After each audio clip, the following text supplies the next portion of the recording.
안녕하세요, 김호준입니다. 북한 응원단에 대한 보도들 대체로 호의적이지 않죠. 이에 대한 분석 기사도 몇 있습니다.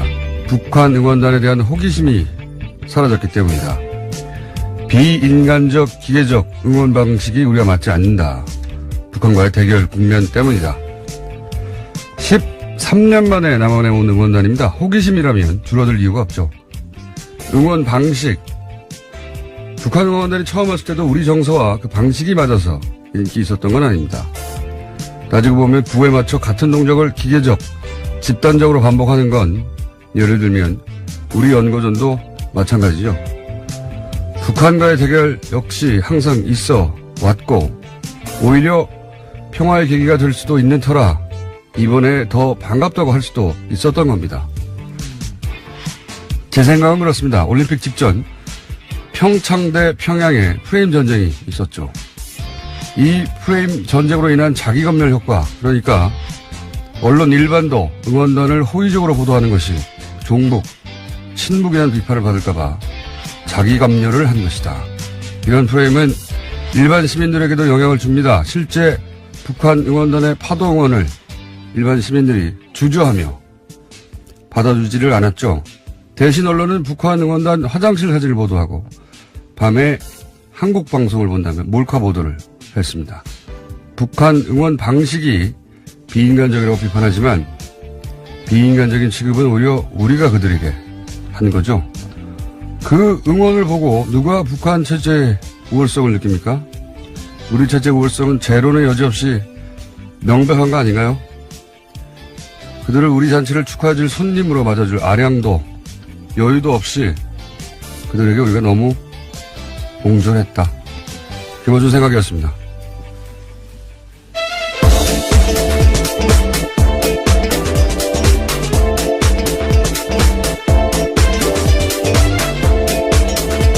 시사인의 김은지입니다. 네.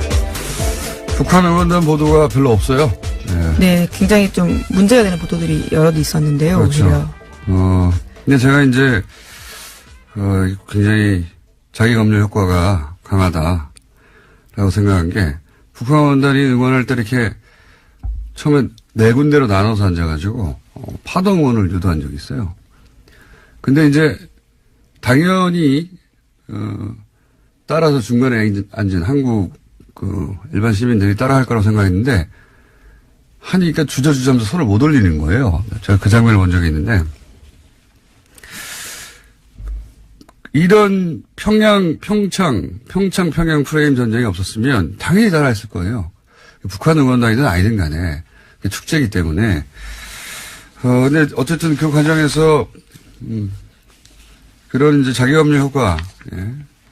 또는 칠링 이펙트라고 하죠. 예. 그런 게 있었고 그러자 일반 시민들 영향을 받고 그리고 언론도 조금이라도 호의적인 보도를 할 때면 항상 그런 생각이 나는 거죠. 이게 종북, 친북 논란 속으로 들어가지 않을까? 저는 언론의 책임도 굉장히 크다고 생각하는 게 그런 프레임이 있을 때 그걸 정면으로 대응하거나 오히려 했었어야 하는데 방치하거나 강화하는 역할만 한 거죠. 결국은 저는 굉장히 옹졸했다고 생각을 합니다. 예. 그거 보고 나서 누가 와 북한 대단하다고 그런 시대 아니거든요 이제. 굉장히 아쉬운 대목이고 자 그 이야기는 또 따로 할 올림픽 끝나면 종합할 때 계기가 있을 것 같습니다. 자 첫 번째 뉴스는 뭡니까? 네, 삼성의 다스 소송 비용 대납 관련 뉴스입니다. 삼성이 이를 숨기기 위해서 해당 로펌과 컨설팅 계약을 맺은 것처럼 가짜를 꾸몄다고 어제 저녁 MBC가 보도했는데요. 삼성의 잦은 수법이라는 게 검찰의 시각이라고 합니다. 삼성이 최순실 씨에게 뇌물을 줄 때도 이런 허위 컨설팅 계약을 맺은 바가 있습니다. 그러니까 같은 수법이라는 거죠. 그렇죠. 예, 직접 돈을 주면은 들키니까. 네. 최순실 같은 경우에는 페이퍼 캠페인을 세워서 그렇죠. 예, 그쪽과 컨설팅 계약을 맺어서 돈을 승마 지원이라는 목적으로 예, 돈을 줬습니다. 준 것이고 이번에는 이제 원래 거래하는 곳이니까 예, 그쪽과 컨설팅 계약이라는 걸 맺고 그 돈을 결국은 이걸 여기 대줘라. 예, 꾸준히 돈을 보냈다라는 건데요. 그런 방식으로 했다는 거고요. 근데 이제 계속 이 사안이 나올 때마다 얘기하지만 이건희 회장 사면으로 국한해서는 절대 안 된다. 예. 이제 언론에서 자꾸 이제 사면 얘기하고 그리고 이학수 전 부회장도 사면 얘기만 하는데. 네, 그렇게 가져가고 있죠. 예. 당시 전반적으로 한번 훑어봐야 된다. 당시에 이명박 전 대통령과 삼성과의 관계 속에서 서로 주고받을 현안이 뭐가 있었느냐. 그때 뭐 승계 작업 관련한 일도 굉장히 많았고요. 예. 그리고 차명 주식을 그때 발견했죠. 발견했는데 국세청이 몇 천억대 차명 얼마였어요? 예, 4천억 원대였는데요. 이를 고발하지 않고 넘어갔습니다. 이게 이제 국세청이 이걸 고발해야 되는데 국세청 단독으로 4천억이나 되는 돈을 고발하지 않는다는 게 그런 결정을 한다는 게 직무유기를 한 겁니다. 이게 이제 정권의 의지가 반영된 거 아니겠는가 뭐 이런 사안들 많이 있거든요. 절대 사면에서 수사를 끝내면 안 된다. 이학수 전 부회장이 이렇게 일찍 사실은 모든 걸 인정한 셈이잖아요. 네, 예. 어제도 말씀드렸는데요. 몰아주기 한 셈입니다. 예. 딱 거기로만. 이건희 회장에게 몰아주고 사면으로 몰아주기. 이제 그러니까 여기서 끝내자는 제스처인데 이걸 받아주면 검찰이 그러니까 사면에서 끝내버리면 검찰이 또다시 삼성에 농락당하는 거다. 삼성이 국가 시스템을 무력화한 세월이 굉장히 긴데요. 이번에야말로 제대로 단죄하지 않으면 언제 다시 이런 기회가 오겠는가 그런 생각도 들고 이렇게 삼성이 선을 딱 그어서 여기까지예요 한 거를 검찰이 그대로 받아주면 농락당하는 거죠 또다시. 자, 근데 이제 빵 터진 뉴스가 또 하나 있어요. 네, 이 와중에 이명박 전 대통령의 꼼꼼함을 볼 수 있는 오늘 아침 동아일보 보도가 있는데요. 심지어 삼성이 다스와 이러한 허위 계약을 맺은 다음에 이명박 전 대통령 쪽에 해당 소송 비용 중 남은 돈을 받기로 약정했다라고 합니다. 김백준 전 총무기획관과 이학수 전 삼성그룹 부회장이 진술도 뒷받침을 하고 있는데요. 그러니까 다스 소송에는 이제까지 총 30억 원이 들었고요. 남은 돈이 10억 원이었는데 그걸 이명박 전 대통령이 가져가기로 했다라고 합니다. 그렇게 애초에 약정을 했다라는 건데요. 이 기사 보고, 빵 터졌어요. 예. 오랜 세월 이명박 연구가로서, 예. 그럼 그렇지. 이 대목을 보고, 역시 내가 아는 이명박 대통령이구나. 다시 한번 인정하지 않을 수 없었습니다. 예. 남의 돈으로 소송을 했잖아요? 남의 돈으로. 잔돈 가져와라 이거예요. 예, 그 돈도 아꼈지만요. 또 남은 돈이 있다라는 것에 대해서 변호사를 줄 수 없다라면서 김백준 전 기획관에게 시켜서 돈 가지고 오라고 했다고 합니다. 이분은 말이죠. 어떤 돈도 귀하게 여기는 분이거든요. 예. 돈을 허투루 보지 않는 분이에요. 그게 원래 내 돈이 아니다. 이런 생각은 없어요. 예. 수중으로 들어오면 박박 긁어서 가져가시는 분이기 때문에. 또 재밌는 것은 이 당시 미국 법무법인은 삼성에서 이제 40억 받았는데 자기들이 30억만 썼으면서도 다 썼다고 이제 한번 사기를 친 거예요. 사기. 주지 않으려고 했던 거죠. 사기를 쳤는데 그 상대가 이 분야의 대선배거든요. 이명박 전 대통령. 예, 속지 않았습니다. 통할 리가 있습니까? 예. 모든 돈을 귀하게 여기는 분이기 때문에 박박 긁어가지고. 예. 예, 소송 비용으로 다 썼다라고 이야기했지만 절대 넘어가지 않고요. 남은 10억 원 가지고 오라고 했다고 합니다. 그것도 김백준 전 기획관에게요. 예, 남은 10억이 남았다는 사실도 알아내는. 네. 네. 그리고 애초에 약정할 때도 그러한 내용들을 썼다라고 합니다. 남으면 가져간다고. 예. 예. 훌륭한 분입니다. 예. 돈을 향한 어떤 순수한 열정 같은 게 저는 여기서 다시 한번 확인되고 역시 내가 아는 분이 맞구나. 이 사건을 통해서도 다시 한번 드러납니다. 네, 하지만 이명박 전 대통령은 공식적으로는요. 이 소송에 관여한 바 전혀 없다라고 부인하고 있긴 합니다. 그렇죠. 근데 이제 김백준 씨라든가 이학수 전 부회장까지도 관련 진술을 돈을 했다라고 주고 받은 하는데. 사람들이 다 얘기하고 있어요. 예, 여기 대해서 제가 계속 줄기차게 얘기하지만 이걸 이제 이명박 전 대통령 측이라고 표현되는 뭐 참모들이나 변호인들이나 이런 분들이 나와서 여전히 관련이 없다, 여전히 몰랐다 이런 얘기 하고 있지 않습니까? 제가 이제 빨리 옆을 떠나는 게 좋다고 자꾸 말씀드렸는데 이명박 전 대통령은 변호하는 입장에서 최악의 의뢰인이에요. 최악의 피의자고 왜냐면은 저도 이제 소송을 많이 해봤지만 피의자가 되면 적어도 변호인은 그 진실을 샅샅이 알고 있어야 돼요. 그래야지 거기에 따른 변론 전략을 세우는 거거든요. 근데 이제 모른다고 해가지고 사실이 아니라고 해서 변론 전략을 세우고 변호를 하고 옆에서 이제 옹호를 해줬는데 물증이 나오고 막 다른 사람 증언이 나오고 가장 가까운 사람들이 증언이 나오기 시작했습니다. 그러니까 뭐 녹취 같은 게 나오고 서류가 나오고 망하는 거거든요. 근데 이명박 전 대통령은 마지막 순간까지 계속해서 부인하거나 거짓말하거나 재판정에 서서도 계속 끝까지 이런 태도로 일관할 거거든요. 네, 스스로 그런 바가 없다라고 믿고 있는 게 아닌가 싶을 정도인데요. 이분은 그렇게 해서 다 통했기 때문에 이번에도 이 전략 위에는 모르는 분이에요. 평생 항상 모른다. 나는 상관이 없다. 밑에서 했다. 또는 뭐 상대가 거짓말이다. 내가 사기를 당했다. 오로지 피해자가 되거나 자기는 모른다고 혹은 자기가 지시한 일이 있는데도 없다고 하는 모두를 버릴 수 있는 분이에요. 근데 그분들이 다 가장 최측근이기 때문에 이번에는 이 방법이 통하지 않을 텐데도 불구하고 지금 열심히 주변에서 뭐 측근 혹은 뭐 측 이렇게 나와서 반론을 제기하잖아요. 예. 네, 근데 말씀처럼요, 내부에서도 지금 흔들리고 있다라는 기류를 JTBC가 전한 바가 있는데요. 측근 멘트 인용해서 대외적으로 어떻게 설명해야 될지 헷갈려하는 참모도 있다라고 이야기합니다. 예. 드디어 내부에서도 이제 예. 혼란이 시작된 거죠. 얘기를 하면 그 다음날 다른 증거가 나오고 다른 증언이 나오고. 자, 이 사안은 여기까지 하고요. 자, 다음 뉴스 넘어가겠습니다. 네, 다스 협력업체 금강의 이영배 대표가 오늘 새벽 구속됐습니다. 이 씨는 이명박 전 대통령의 차명 재산을 관리한다고 알려진 인물인데요. 앞서 또 다른 재산 관리인 이병모 청계재단 사무국장 기억하실 텐데 이 사람이 구속된 데 이어서 이영배 대표까지 구속되면서 이명박 전 대통령이 코너에 몰렸습니다. 설 연휴 첫날 저희가 한번 구분해드린 적이 있는데 그날 그렇죠. 방송을 못 들은 분들을 위해서 잠시 구분해드리면 이름이 또 비슷해가지고 그렇죠. 성도 같습니다. 그리고 이제 비읍도 들어가고 그러다 보니까 자꾸 헷갈려요. 여러 이름도 등장해서 간단하게 정리하면 이제 두 분 다 구속됐는데 한 분은 위장 계열사라고 의심받던 금강. 네, 비자금을 만드는 것으로 지목됐습니다. 그렇죠. 여기서 돈을 만들어서 빼내는 역할을 했다.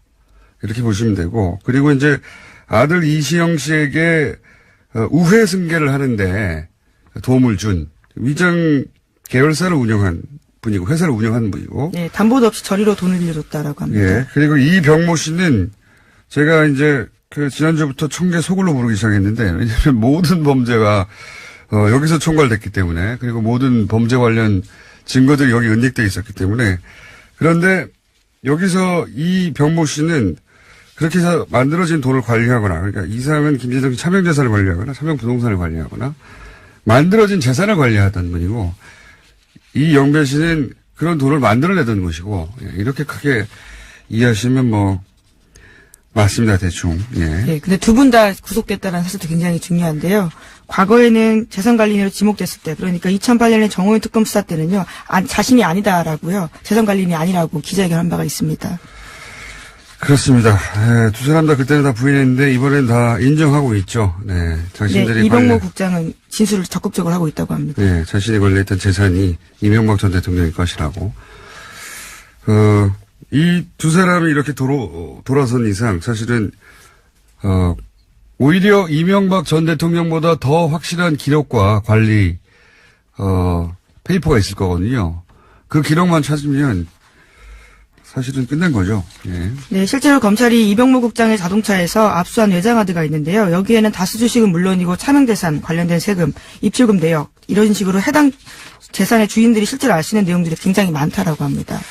근데 여전히 이제 이명박 전 대통령 측에서는 도곡동 땅 같은 경우에 도곡동 땅이 핵심이거든요. 그 땅에서부터 모든 게 시작됐기 때문에 그건 자신과 무관하다. 예, 네. 라고 이제 주장하고 있는데. 심지어 그 당사자들이 자신의 혐의를 벗기 위해서 거짓말하고 있다는 식으로 몰아붙이고 그러니까 있습니다. 원래 상대가 거짓말하거나 내가 사기를 당했거나 상관이 없거나 그렇게 얘기해 왔어요. 항상 이런 의혹이 있을 때마다.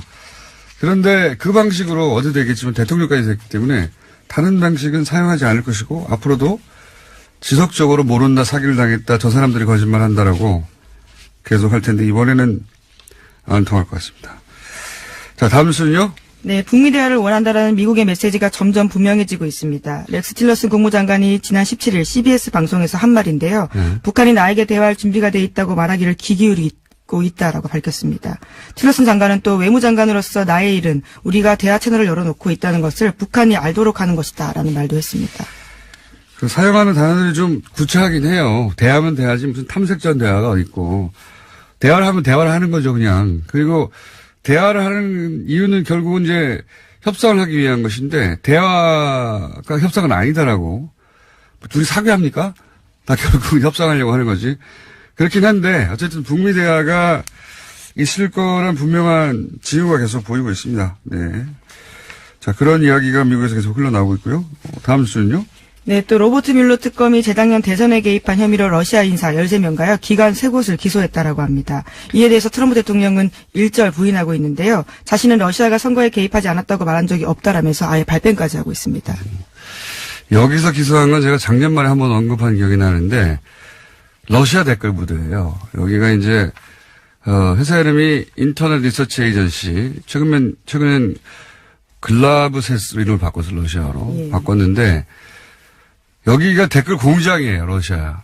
예, 댓글 공장. 여기서, 미국 포함해서, 미국뿐만 아니라 서방을 상대로 해서, 사회 혼란, 분열을 목적으로 가짜뉴스를 만들려고 뿌렸다. 이런 거거든요. 근데 이제 특히 미국 대선과 관련해서는 페이스북, 트위터, 커뮤니티 뭐 이런 각종 게시판에다가 가짜 계정, 가짜 게시물, 가짜 뉴스, 그거를 매크로. 그렇죠. 프로그램을 사용했어요. 네. 최근에 이제 네이버도 이 매크로를 사용한, 대량 댓글을 만들어내는 거 아니냐, 이런 의혹을 제가 계속 제기하고 있는데, 그 전형적인 패턴이에요. 예.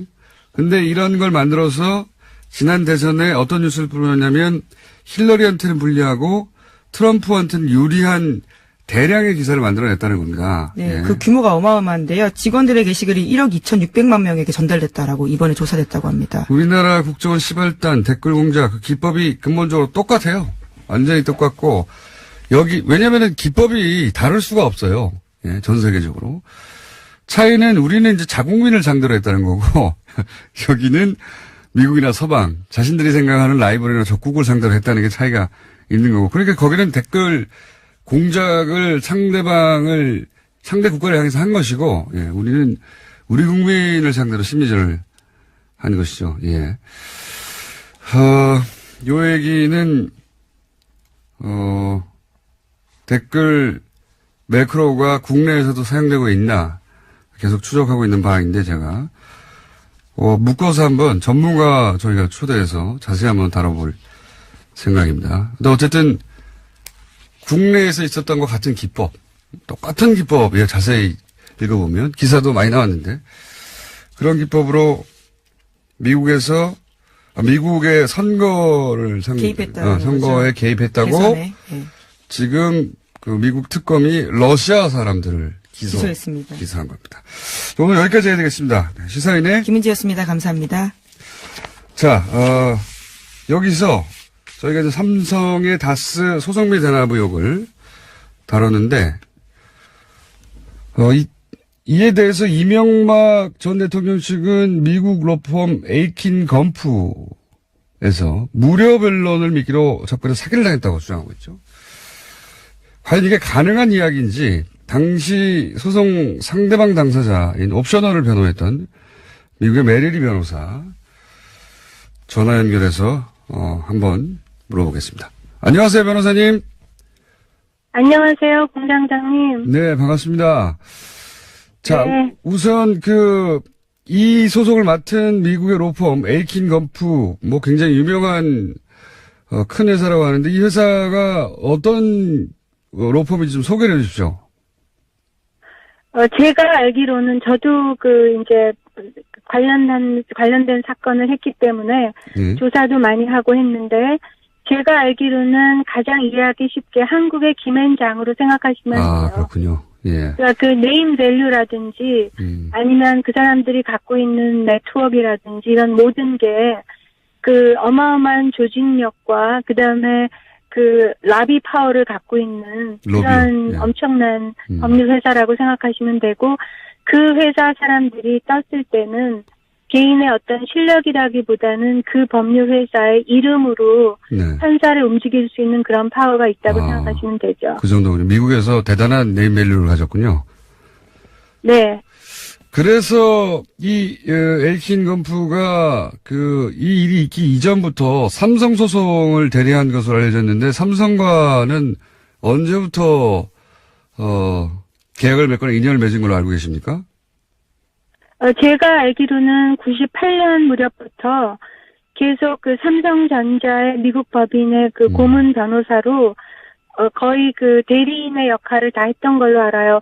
그 사람들이 소송 관계까지 다 한 적도 있고요. 예. 아니면 이제 그 애플과의 소송 같은 경우에는 다른 법률 회사를 재판 전문팀으로 그 고용해서 썼거든요. 아하. 그렇지만 그 뒤에서 전략을 짜거나 그 어떤 결정을 하거나 이런 그 법률 대리인 역할은 계속 그 김석한 변호사와 에이킨 건프가 했던 걸로 알아요. 그분이 떠날 때까지. 그렇군요. 삼성에 말하자면 삼성의 법무팀이라고 생각하시면 되죠. 미국 내에 있는. 그 정도군요. 네. 그런데 이제 이명박 전 대통령은 이 에이킨 건프가 무료 변론을 미끼로 접근을 해서 사기를 당했다. 그리고 네. 실제로 변론에 참여한 시간은 3시간에 불과하다. 이렇게 이제 에이킨 건프가 불성실하게 했고 무료 변론을 미끼로 접근을 했다. 이런 식으로 주장하고 있는데 미국 업계에 계신 분으로서 그리고 이제 이 에이킨 건프를 직접 오랫동안 상대하고 10년 가까이 이 소송을 혼자서 진행하신 분으로서 이 주장이 말이 된다고 보십니까? 전혀 말이 안 되죠. 말이 전혀 안 되고 하나씩 그 짚어드리면 예. 이제 김석한 변호사라는 그 분의 네. 그 미국에서 변호사 업계에서의 그 위치를 볼 때 예. 그분이 무료 변론을 미끼로 그 다스라는 회사에 접근을 해야 할 이유가 없지요. 그러니까 다른 일로도 바쁘고 본인이 그 벌을 수 있는 수입료의 그 숫자라는 게 상상할 수 없을 정도인데 왜 무료 변론을 미끼로 다스에 접근을 했겠어요. 만에 하나 그런 일이 있다면 삼성의 대리인으로서 삼성의 어떤 목적을 위해서 접근했을 가능성은 있지만 그 부분이 빠진 채로 무료 변론을 미끼로 접근했다라는 그 말 자체는 아예 말이 안 되는 거죠. 그 다음에 그 3시간 변론이라는. 잠깐만요, 변호사님. 네. 혹시 네. 이 기사를 처음 접했을 때 어떻게 반응하셨습니까? 웃었어요. 그러니까 웃었고, 예. 그 다음에, 그러니까 그분이 그냥 말을 그렇게 아무 때나 아무렇게나 만드시는 거는 제가 너무나 잘 알고 있는데요. 이명박 전 대통령을 이번에는- 말씀하시는 겁니까? 예. 그렇죠. 전 그분이라고 얘기를 해요. 예. 그래서 그런 건 너무 잘 알지만 예. 이번에는 급해서 그러셨는지 아니면 원래 하던 버릇을 다른 분들이 안 고쳐줘서 그런 건지 모르지만 그러니까 너무나 큰 실수를 하셨다고 생각을 해요. 그 이유는 예. 그러니까 김석한 변호사에 대해서 아니면 에이킨 건프라는 그 법률 회사에 대해서 한 말도 그렇지만 예. 3시간 분량을 일했다. 예, 그다음에 3시간. 한 게 없다라는 이 부분에 대해서는 예. 이게 지금 주워 담을 수 없는 그 거짓말을 한 건데 아, 그래요? 왜냐면 누구한테 브리핑만 잠깐 3분만 들어도 무슨 일 했는지를 정확히 알 수가 있는 거고 예. 아니면 본인이 그 무슨 일을 했는지 잠시만 조사를 문서상으로 해봐도 예. 그러니까 그렇게 말할 수 없는 사안이었는데 예. 이분이 그러니까 어떤 말을 뱉을 때 어떤 태도로 그렇게 그냥 말을 하는지가 단적으로 드러난 예라고 생각을 해요. 그 3시간만 그래서 일했다는 주장. 전혀 말이 안 되는. 네, 전혀 말이 안 돼요. 전혀 말이 안 된다. 3시간만 했다는 거는 그거는 이제 그 뭐냐면은 제가 정확하게 그 법률회사가 그 140억을 회수하기 위해서 사건에 들어와서 한 일을 아주 일일이 다 검토하면서 짚었던 사람이기 때문에 아는데요. 2009년 3월에 들어와서부터 2011년 4월에 그 사건을 이제 끝낼 때까지 김경준 씨와의 사건을 끝낼 때까지 140억 받았을 때까지. 그분들이 그죠. 네, 받고 나서 이제 조금 있다 문서상으로 기각을 시켰거든요. 네. 법원에서. 그게 이제 4월이었어요.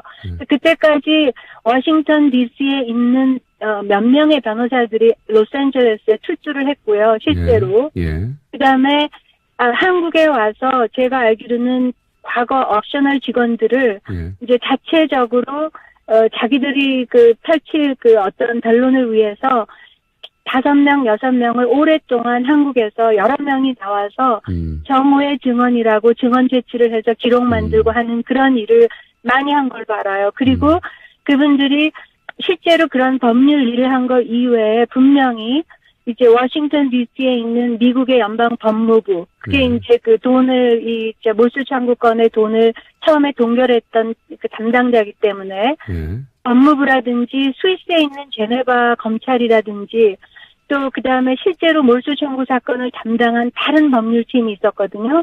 이라든지 이런 데를 다 총괄하면서 하는 이제 진두지휘를 하는 그런 일을 지금 이분들이 한 걸로 지금 나와 있단 말이에요.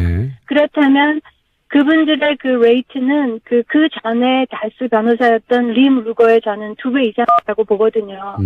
그러니까 그 수임료의 예. 그렇다면 그 2년 동안 했던 그 모든 일을 감안할 때 지금 보도에 나온 370만 불도 많은 돈은 아니라고 생각해요. 더 받았을 수 있다는 그런 추측을 해요, 저는. 그렇군요. 실제 그러니까 3시간하고 한 게 없다는 건 말이 안 되죠. 말도 안 되는 것이다. 예. 뭐 상대편에서 그 활동을 계속 보아하셨으니까 누구보다 잘 아시겠네요. 그리고 뭐 그 370만 달러보다 더 들었을 수도 있다고 말씀하셨는데 뭐 실제 더 들어간 것을 삼성과의 관계 때문에 적게 받은지는 모르겠으나 여간 현재 그렇죠. 일단 지급된 금액이 그 정도인데 3시간밖에 일을 안 했다는 자체도 말도 안 되고, 예. 보신 바, 아시는 바로도 뭐 여기저기 출장도 많이 갔고, 하긴 2년간 재판을 하는데 3시간만 나왔을 리가 있나요? 예. 그 자체가 말이 안 되는데. 이 부분은 어떻게 보십니까? 무료 소송을 전제했기 때문에 에이킨 건프와 계약서를 쓰지 않았다. 구두 계약을 했다. 이렇게 주장하거든요. 그 말을 하는 거는 에이킨 건프가 변호사법 위반을 했다고 말하는 거랑 똑같아요. 그러니까 엄청난 말씀을 하신 거예요, 모르고. 그래서, 그러니까 미국 법에 어떻게 돼 있냐면, 무료 변론을 해도요, 그러니까 그게 그런 여러 가지 문제가 발생할 수 있기 때문에 계약서를 쓰게 돼 있어요, 변호사는 문서로. 당연하겠죠. 무료 변론이면 어디까지가 무료 변론인지가 들어가야 되고, 제3자가 돈을 내면, 이해관계가 없는지에 대해서 다 서로 알려주면서 고지하면서 그거를 문제가 있을 때 포기하는 것까지 각서를 받아야 되고 미국 변호사법이 굉장히 복잡해요. 그렇기 때문에 돈을 안 받아도 안 받는 거에 대해서 나중에 의심할 사안이 없게끔 그 부분을 다 문서로 확약이 되기 때문에 부두로 했고 계약서가 없었다는 말 자체는 지금 에이킨 건프를 굉장히 어려운 상황으로 몰아넣는 엄청난 발언을 하신 거예요. 그리고 거짓말이라고 저는 믿고 있고요. 네. 알겠습니다. 마지막 질문인데요. 혹시 다스는 사실은 에이킨 건프를 고용해서 이런 소송을 했는데 에이킨 건프가 말씀하신 대로 그렇게 대단한 회사라면 혹시 누가 뒤에 있는 건 아닌가 이런 생각은 안 해보셨습니까 그때? 저는 처음부터 했죠. 처음부터. 에이킨 건프가 로스앤젤레스에도 그 에이킨 건프의 브랜치 오피스가 있어요. 그런데 2009년에 딱 봤더니 워싱턴 DC에서 그 유명한 변호사가 하나가 떴더라고요. 그 김석환 변호사는 직접 뜨지 않았어요. 그런데 그 스타라고 그러니까 아주 유명한 변호사가 워싱턴 DC에서 로스앤젤레스에 이름을 받고 특별 그 출두를 한 거예요.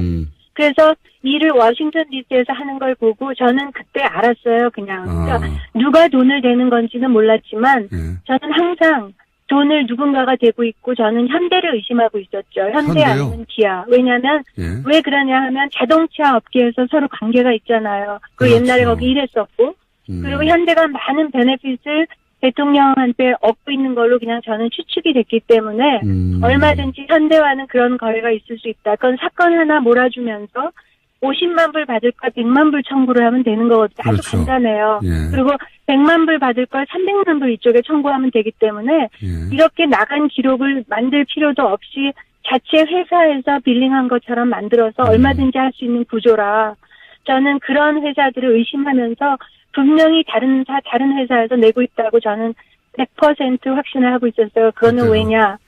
제가 아는 그분은 대통령이 된 다음에도 우리 같은 불쌍한 사람들 140억도 포기를 못하고 죽어도 싸워서 죽어도 어떻게 해서라도 가져가야 되겠다고 하시는 분이기 때문에 그게 에이킨 건프의 레이트면 내가 상식적으로 생각할 때는 마지막까지 다 했을 때는 거의 남는 게 없는 그런 장사라고 생각이 들었거든요. 에이킹 건프를 고용해가지고 그 돈을 돌려받을지 못할 수도 있는데, 네.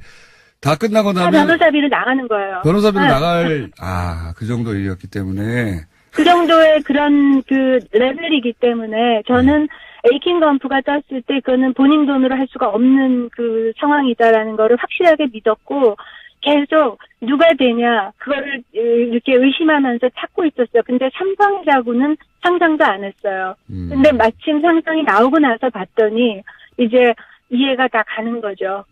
예. 삼성 정도면 이렇게 할 수 있었겠구나. 예. 물론 그렇죠. 현대도 지금 100만 불 지원한 정황이 있다는 얘기가 있긴 있습니다만은 그때 당시로는 그때 그 아틀란타에 그 공장이 있으니까 예. 네, 알라바마예요. 알라바마인가요? 예. 자동차 공장들이 다 있어요. 기아랑 현대. 자연스럽게 현대하고 연결하셨군요. 네. 네. 알겠습니다. 그리고 변호사님. 그다음에 그렇게 된 거예요. 변호사님 네. 오늘 여기까지 듣고요. 네. 조만간 또 연결할 일이 아마 생기지 않을까 싶습니다. 오늘 말씀 감사합니다. 네, 감사합니다. 안녕히 계세요. 네. 지금까지 옵셔널 벤처스를 변호하고 있는 메리 리 변호사였습니다.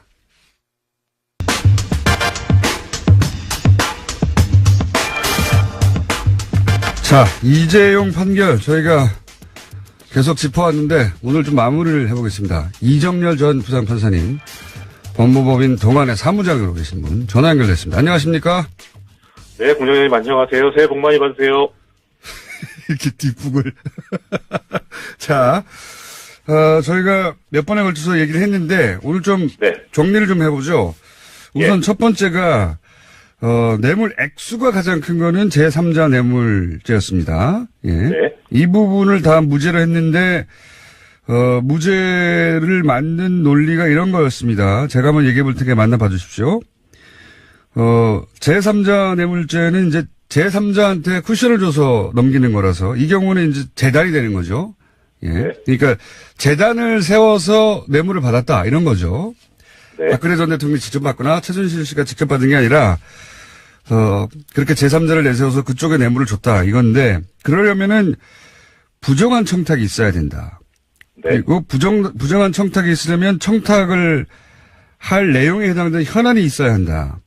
네. 그런데 그 현안은 승계 작업이라고 특검이 주장했는데 그런데 이걸 날리기 위해서 부정한 청탁이 없어야 하니까 아예 승계 작업이 없다고 하고 승계 작업 부탁할 내용이 없어지니까 이 뇌물수수죄는 사라졌다 이런 거죠. 아 역시 공장님 탁월하십니다. 네. 그 며칠 동안 한 거를 한 번에 그냥 정리를 해주세요. 별로 어려운 내용이 아닌데. 존경합니다. 네. 네. 이렇게 딱 정리가 되는 거고. 네. 그러면서 또 한 가지 추가적으로 한 것은 이제 묵시적 청탁이 있을 수 있지 않냐 사람들이. 그러니까 직접 구체적으로 말을 안 했지만. 네네. 뭐 이렇게 이신전심으로 돈을 주면서 아시죠? 잘해주셔야 되는 거? 이렇게 할 경우 상대방도 알지. 거기 구체적 내용은 하나도 없지만 이게 청탁이 될 수 있다. 그런 걸 이제 묵시적 청탁이라고. 그러니까 서로 알아야 되는 거죠. 서로. 그렇죠. 서로 뭐가 현안인지 알아야 되는데 묵시적 청탁도 없다고 하려다 보니까 박근혜 전 대통령은 아예 승계 작업이 있었다는 사실 자체를 몰랐다. 네, 그렇습니다. 예. 여기까지 저희가 했습니다. 그죠? 네네. 진도가 여기까지 나가서 그래서 아예 이제 그 승계 작업, 삼성의 수거원인 20년째 진행되고 있는 승계 작업 자체가 없었다고 재판부가 다 날려버렸는데 네. 그런데 이제 요 제3자 뇌물죄보다 형량에는 더 큰 혐의가 있었다면서요. 그걸 좀 설명해 주십시오. 네. 그러니까 사실 집행유예를 하거나 뭐 석방을 해주겠다, 뭐 무죄를 하든 이렇게 재판부가 마음을 먹었다고 가정을 했을 때 법적인 장애가 하나가 있었는데 그게 뭐냐면 재산국외 도피죄거든요.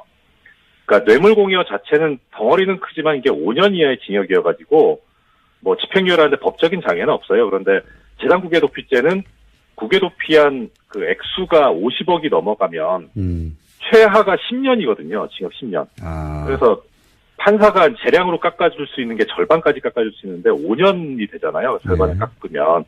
집행유예 요건이 법적으로 3년 이하의 징역형을 선고할 때 가능한 거거든요.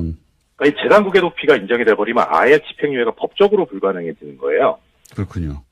그래서 재산국비 도피죄를 다 이제 날려야 되는 거죠. 그래서 예.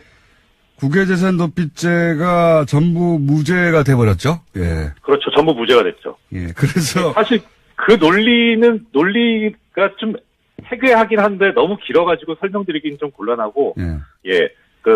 이재용 재판부 판결한 항소심에서도 스스로 스텝이 꼬인 부분이 좀 있습니다. 판례도 인용을 잘못한 부분이 있고요. 그렇군요. 그러니까 이제 그렇게 앞뒤가 그 자체 판결문 내에서도 앞뒤가 안 맞는다는 거죠. 지금 말씀하시는 거죠. 그렇죠. 예, 그렇습니다. 그러니까 이게 무죄를 억지로 만들어내는 거 아니겠는가 이렇게 생각할 수밖에 없다는 거죠. 예. 사실 그게 알려지지는 않았는데 법률가 입장에서 보면 이게 없어져야만 집행유예가 되겠구나라고 법률가들은 아는 거죠. 법정형 자체가 높아버렸기 때문에요. 제3자 뇌물죄에 이제 다들 이제 포커스를 맞춰서 설명해갖고 저희도 그랬는데, 근데 숨어있는 원포인트가 국외재산 도피. 이게 50억이 넘으면 최소가 10년이기 때문에 이걸 인정하면은 도저히 집행유예가 안 돼서 이 국외재산 도피죄는 전부 다 털어줬다는 의구심을 가질 수 있는 것이 형량도 그렇지만 판결문을 보면 내부적으로 서로 충돌하는 모순되는 논리가 동원됐다. 예, 그렇습니다. 예. 그러니까 간단하게만 말씀드리면. 예, 간단하게 말씀하셔야 돼요. 네, 국외재산 도피가 혐의가 2개였는데 한 부분이 무죄가 된 거는 이게 자기가 그러니까 국외재산 도피가 국부를 외부로 유출하는 거니까 자기 재산을 빼돌리는 거잖아요. 그렇죠. 그러니까 자기 재산이어야 되거든요. 근데 하나는 무죄로 한 논리가 뭐냐면 이게 자기 재산이 아니고 뇌물 주려고 한 거다. 그러니까 자기 재산이 아니다. 그렇죠. 예, 그거였거든요. 근데 또 하나 무죄가 된 건 뭐였냐면 허위로 예금 거래를 신고했다고 하는데 그 신고한 사유가 뭐냐면 마필이나 차량 구입 용도 이렇게 쓴 거예요. 말 구입하겠다. 근데 이 재판부 판결에서는 말 소유권이 삼성에 있었다고 그랬잖아요. 최순실한테 있는 게 아니고. 그러니까 자기 재산이잖아요. 아하. 그럼 자기 재산을 빼돌린 거잖아요. 그러니까 밖으로 빼돌린 게 2가지인데 하나는 최순실한테 줬으니까 이미 자기 재산이 아니기 때문에 자기 재산을 빼돌려야 국외재산 도피지 하고 봐줬고 두 번째는 말인데 말은 또 빼줬단 말이죠. 근데 그 빼줄 때의 논리가 말은 삼성 거라고 빼줬단 말이죠. 삼성 거라고. 그러니까 빼줄 때 논리는 뭐였냐면 어떻든 말을 샀잖냐. 그러니까 허위가 아니잖냐 이렇게 빼줬는데 그거를 곰곰이 들어가 보면은 그 말 소유권은 삼성에 있었으니까 그렇죠. 앞에 거하고 안 맞아버린 거죠. 하나는 둘 다 돈이 밖으로 나간 건데 하나는 자기 재산이 아니니까 하고 빼줬고 두 번째 말 부분은 다른 혐의를 털어주다 보니까 이 말은 삼성 거라고 해서 그러면 삼성 재산이 여전히 됐단 말이죠.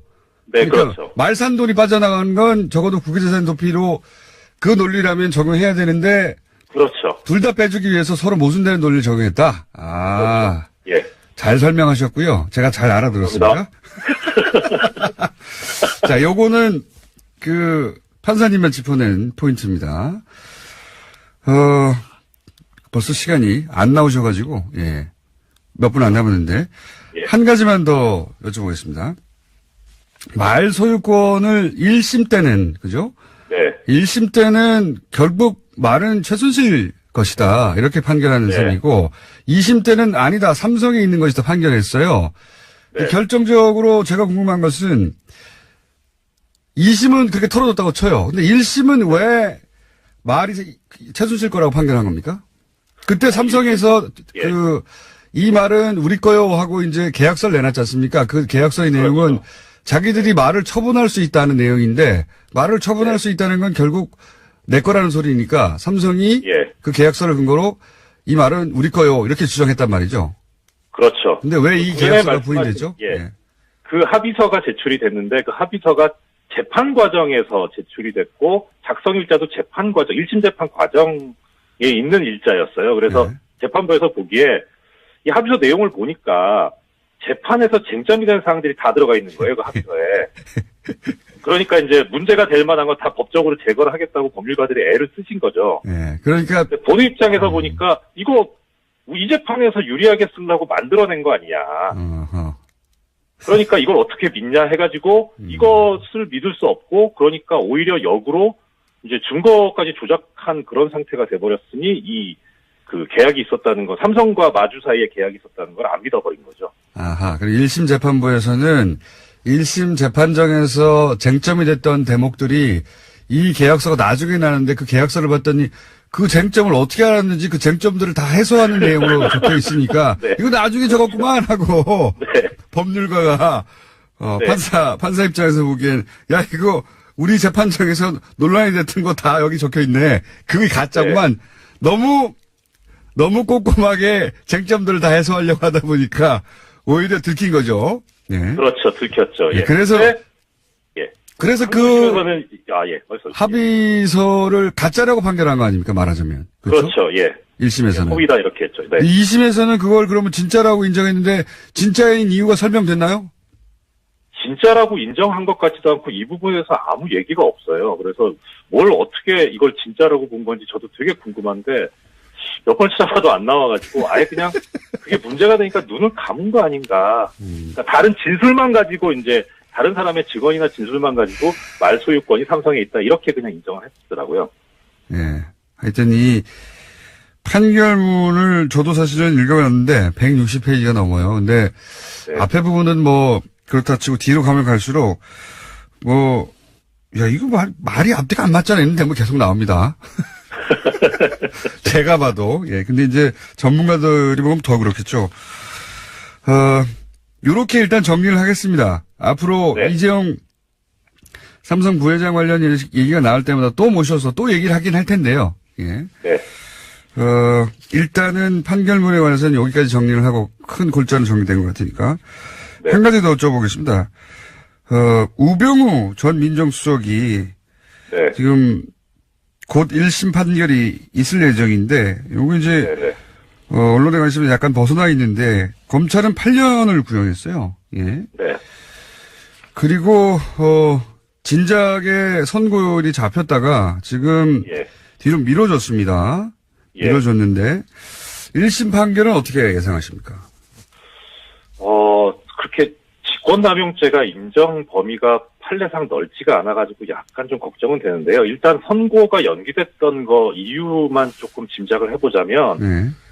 원래 14일 날 선고하기로 돼 있었잖아요. 그렇죠. 근데 이게 22일로 연기가 됐는데, 예. 13일 날 최순실 사건 판결이 선고가 됐었어요. 예, 예. 근데 거기에도 직권남용이 있거든요. 공범이니까. 그래서 이 최순실 판결에서 나오는 직권남용 부분을 좀 참고하려고 하는 게 아닌가 그런 생각이 들거든요. 그래서 최순실 판결에 나와 있는 거를 좀 참고를 해봐야 될 것 같은데 이런 그 연쇄 구조가 뭐 예를 들어서 지금 이재용 재판부에서 판결을 선고하고 그 이후에 최순실 판결이 선고가 되잖아요. 그러면서 이재용 부회장을 털어줬죠, 같이. 예, 그렇죠. 예. 근데 그 판결문을 이렇게 보니까 최순실 판결문에 보면 470페이지부터 471페이지까지 여기 승계 작업이 있었느냐 없었느냐를 써놨는데 이게 문장이 이재용 판결의 41페이지부터 43페이지 그걸 거의 베꼈어요. 그러니까 이재용 2심을 최순실 1심이 그대로 베꼈었다는 거죠, 논리를. 예, 그대로 베꼈어요. 뭐 예. 조사하고 부사 정도 조금 바꿨고 거의 똑같거든요. 그래서 예. 아마 최순실 판결문을 이 지금 우병우 재판에서 쓰려고 하는 게 아닌가 하는 그런. 그렇게 적용한다면 어떻게 됩니까? 시간이 20초밖에 안 남았는데.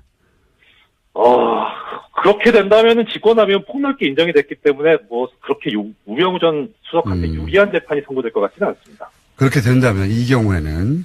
네. 알겠습니다. 자, 오늘 여기까지 하고요.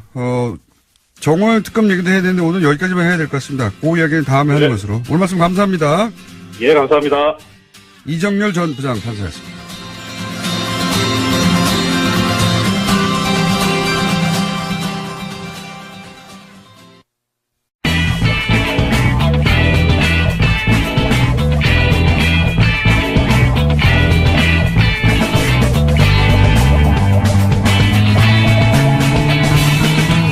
김어준의 뉴스 공장.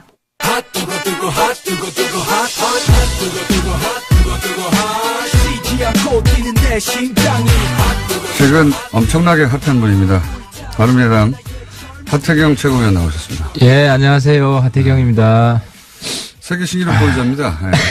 단위 시간당 문자 양으로는 세계 신기록을 경신하였다고 저는 보고 있습니다. 왜냐하면 15분 동안 5,000개의 문자를 누가 깰 수 있겠는가. 5,000개.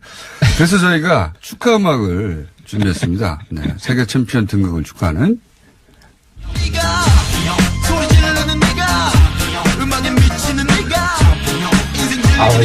너무 좋게 해주시네.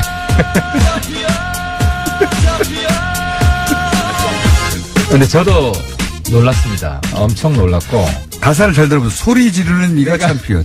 소리 지르는 내가. 소리 지르는 거 좋아합니다, 노래방 가서. 자, 근데 그날 이후에 무슨 일이 생겼습니까? 저희 방송에는 이제 예. 생애식 기록을 경신하고 예. 네, 당당하게 떠나셨는데 그 이후에 혹시 뭐 주변에서 말들 없던가요? 생애식 기록 경신을 축하한다. 저도 놀란 게, 예. 이제 제가 제기한 이 가면 문제가, 김일성 가면 문제가 남북의 양김을 눌렀다. 남북의 양김이 누구냐? 무슨 얘기입니까? 남쪽의 김여나 북쪽의 김여정. 그러니까 예. 온라인 네이버 트렌드 분석을 해보니까 예. 올림픽 기간 동안. 평창 올림픽 기간 동안 김여정이 3등. 예.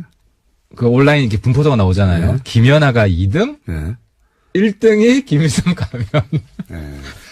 이게 이제 3번은 호기심, 2번은 김연아 선수에 대한, 김연아 씨에 대한 어떤 애정이라면 가면 논란은 욕일 겁니다.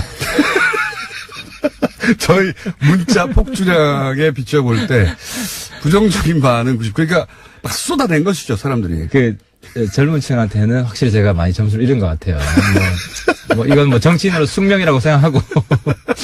하지만 또 노년층에는 또 호응을 얻기도 하셨죠, 어느 정도. 아무튼, 이제는 1등을 했기 때문에. 예. 1등을 했고, 또 이제. 올림픽의 모든 국제적인 이슈를 다 덮고, 그 모든 금메달리스트를 다 덮고. 근데 그 책임은 저한테 있는 게 아니라, 예. 왜 닮은 가면을 가지고 나오시냐고, 사람들이. 가면을 닮았다고 하는 사람의 책임 아닙니까? 그러니까, 그래서 이 단계에서 일단 확전은 할 필요가 없게 됐고, 예. 더 올라갈 데가 없기 때문에. 이 기록은 깰 수가 없어요. 예. 그래서 제가 좀. 본인이 가면을 쓰고 춤을 추지 않는 한. 아니, 이제 남은 거는 북측이 자신들의 입장을 공식 발표하면 된다. 아니, 북한 응원단이나 관계자들은 아니라고 말했잖아, 이미. 아니, 북측 당국이 공식적으로 얘기해. 노동당에서. 노동당에서. 그러니까 노동신문에 아마 나올 거예요. 노동신문이나 아니면 나오게 돼 있어요. 이렇게 시끄러운 이 일에 대해서 북측이 조용히 넘어갈 리가 없습니다. 그래서 나중에. 제가 보기에는 거기서는 언급할 만한 가치가 없다고 해서 언급하지 않을 것 같습니다. 아니, 언급할 만한 가치가 없는 것도 언급이 많이 됩니다. 그래서 제 이름이 노동신문에 종종 나옵니다. 보면 거의 언급할 만한 가치가 없는 것도 노동당에서 구멍을 뚫었다고 제가 이때까지 1년 반 방송을 하면서 가장 창의적인. 그러니까 이 부분은 우리 공장장님께서 북한 체제를 아직도 이해를 잘 못 하시는 건데. 북한 체제는 그렇게 다원주의적 사회가 아니에요. 노동당에서 가면에 구멍을 뚫었다고. 아니, 그건 북한이 그러니까 유일 사상 체계고, 예. 노동당에서 허락하지 않은 일을 할 수가 없어요. 여전히 어쨌든 구멍을 뚫었다고 생각하는 거죠. 예. 근데 생각해 보십시오. 결제는 받은 거예요. 생각해 보십시오. 지난주에도 요거 한 가지만 말씀드리고 다음으로 넘어가죠.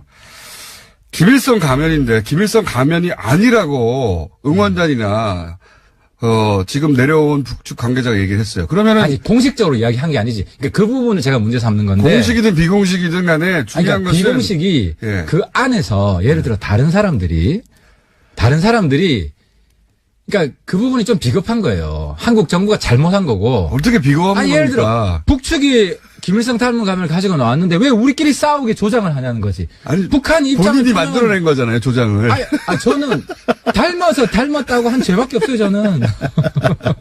아니, 닮았다고 했는데, 그리고 또, 그 상대편이. 아니, 그러니까. 김일성 가면인데, 김일성 가면이 아니라고 하는 게 신성모독이고, 이게 예수를 부인한 베드로 아닙니까? 그렇게 되면. 북한 주민으로서, 그리고 북한에서 넘어온 응원단으로서, 가면이 맞는데 가면이 아니라고 말하면. 아니라고 말한 것도 지금 왜곡인데, 아니라고 말한 적이 없고, 김일성 가면입니까? 하니까 말을 못하겠다 한 것이고, 뭐냐고 하니까 이제 미남 가면이라고 했죠. 그러니까 그거 부인한 거죠. 아니, 부인한 건 아니죠. 그러니까. 그건 아니다. 그 부분은 더 이상 확전을 하지 말고. 알겠습니다. 확전을 하지 말고. 하여튼 입장은 똑같다. 북한 입장을 촉구하고 공장님께서도 북측을 인터뷰하기 위해서 저는 노력하셔야 된다. 만약에 노동당이든 혹은 노동당 신문이든 혹은 뭐 일본에 있는 관련지라든가 이런 매체를 통해서 가면이 아닌데 얼토당토하는 논란을 일으켰다고 하태경 의원을 언급했어요. 그럼 공식적인 입장이 마찬가지 아닙니까?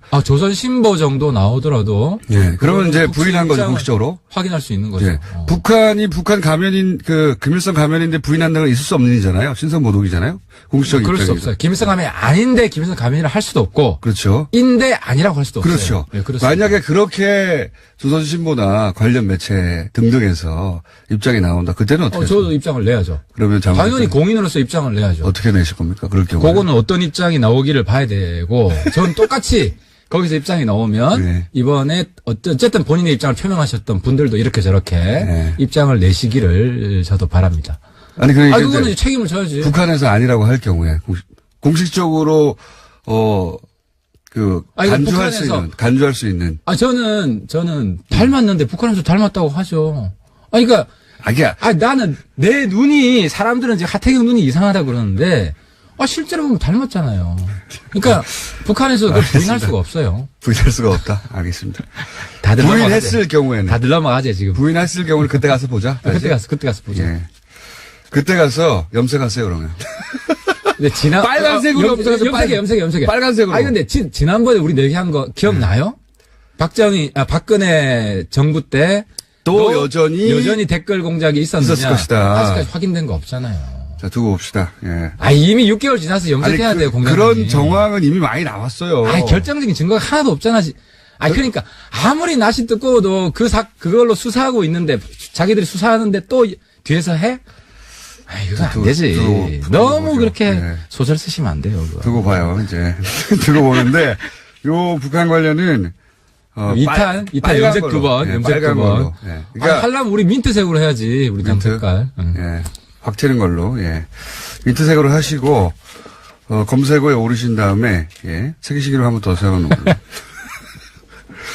자, 가면 논란에 대해서는 여전히 같은 입장이시고, 바른미래당, 바미당 얘기 한번 해볼까요? 서울시장 안철수 대표가 출마합니까? 제가 볼 때는 이제 안 대표는 어디든 나올 자세가 돼 있는 것 같아요. 네. 근데 서울시장이 가장 많이 거론되는데?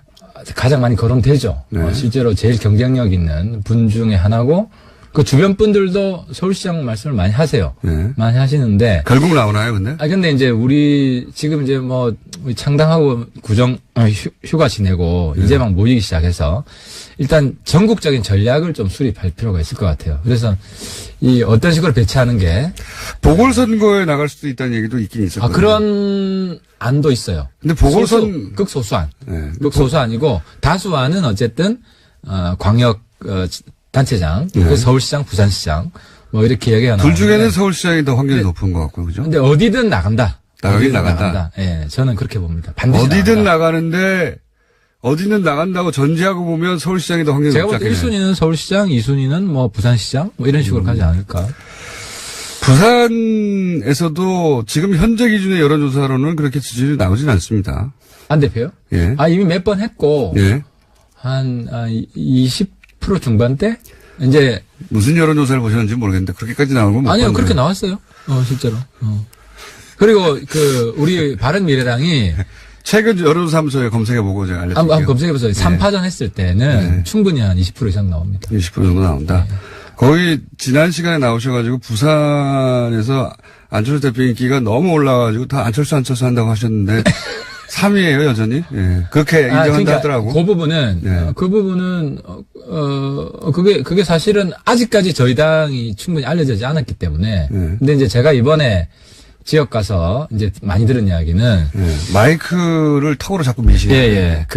많이 들은 이야기는 예. 사실 이번 합당하기 전까지 너는 네 마음대로 정치하냐. 너는 다음 국회의원 선거 포기했냐 이런 이야기 많이 들었어요. 하태경 의원님이. 왜냐면 바른정당이 끝까지 혼자 남아있으니까.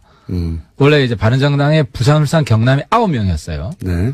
그리고 근데 저밖에 안 남았고 시구 의원이 다 가고 우리 해운대구만 3명 남았어요. 바른정당이. 네. 그러니까 이제 주변에 있는 사람들이 지역구에서 지역구에서 네. 정신 차려라. 네, 정신 차려라. 이제 그러면 현실을 직시해라.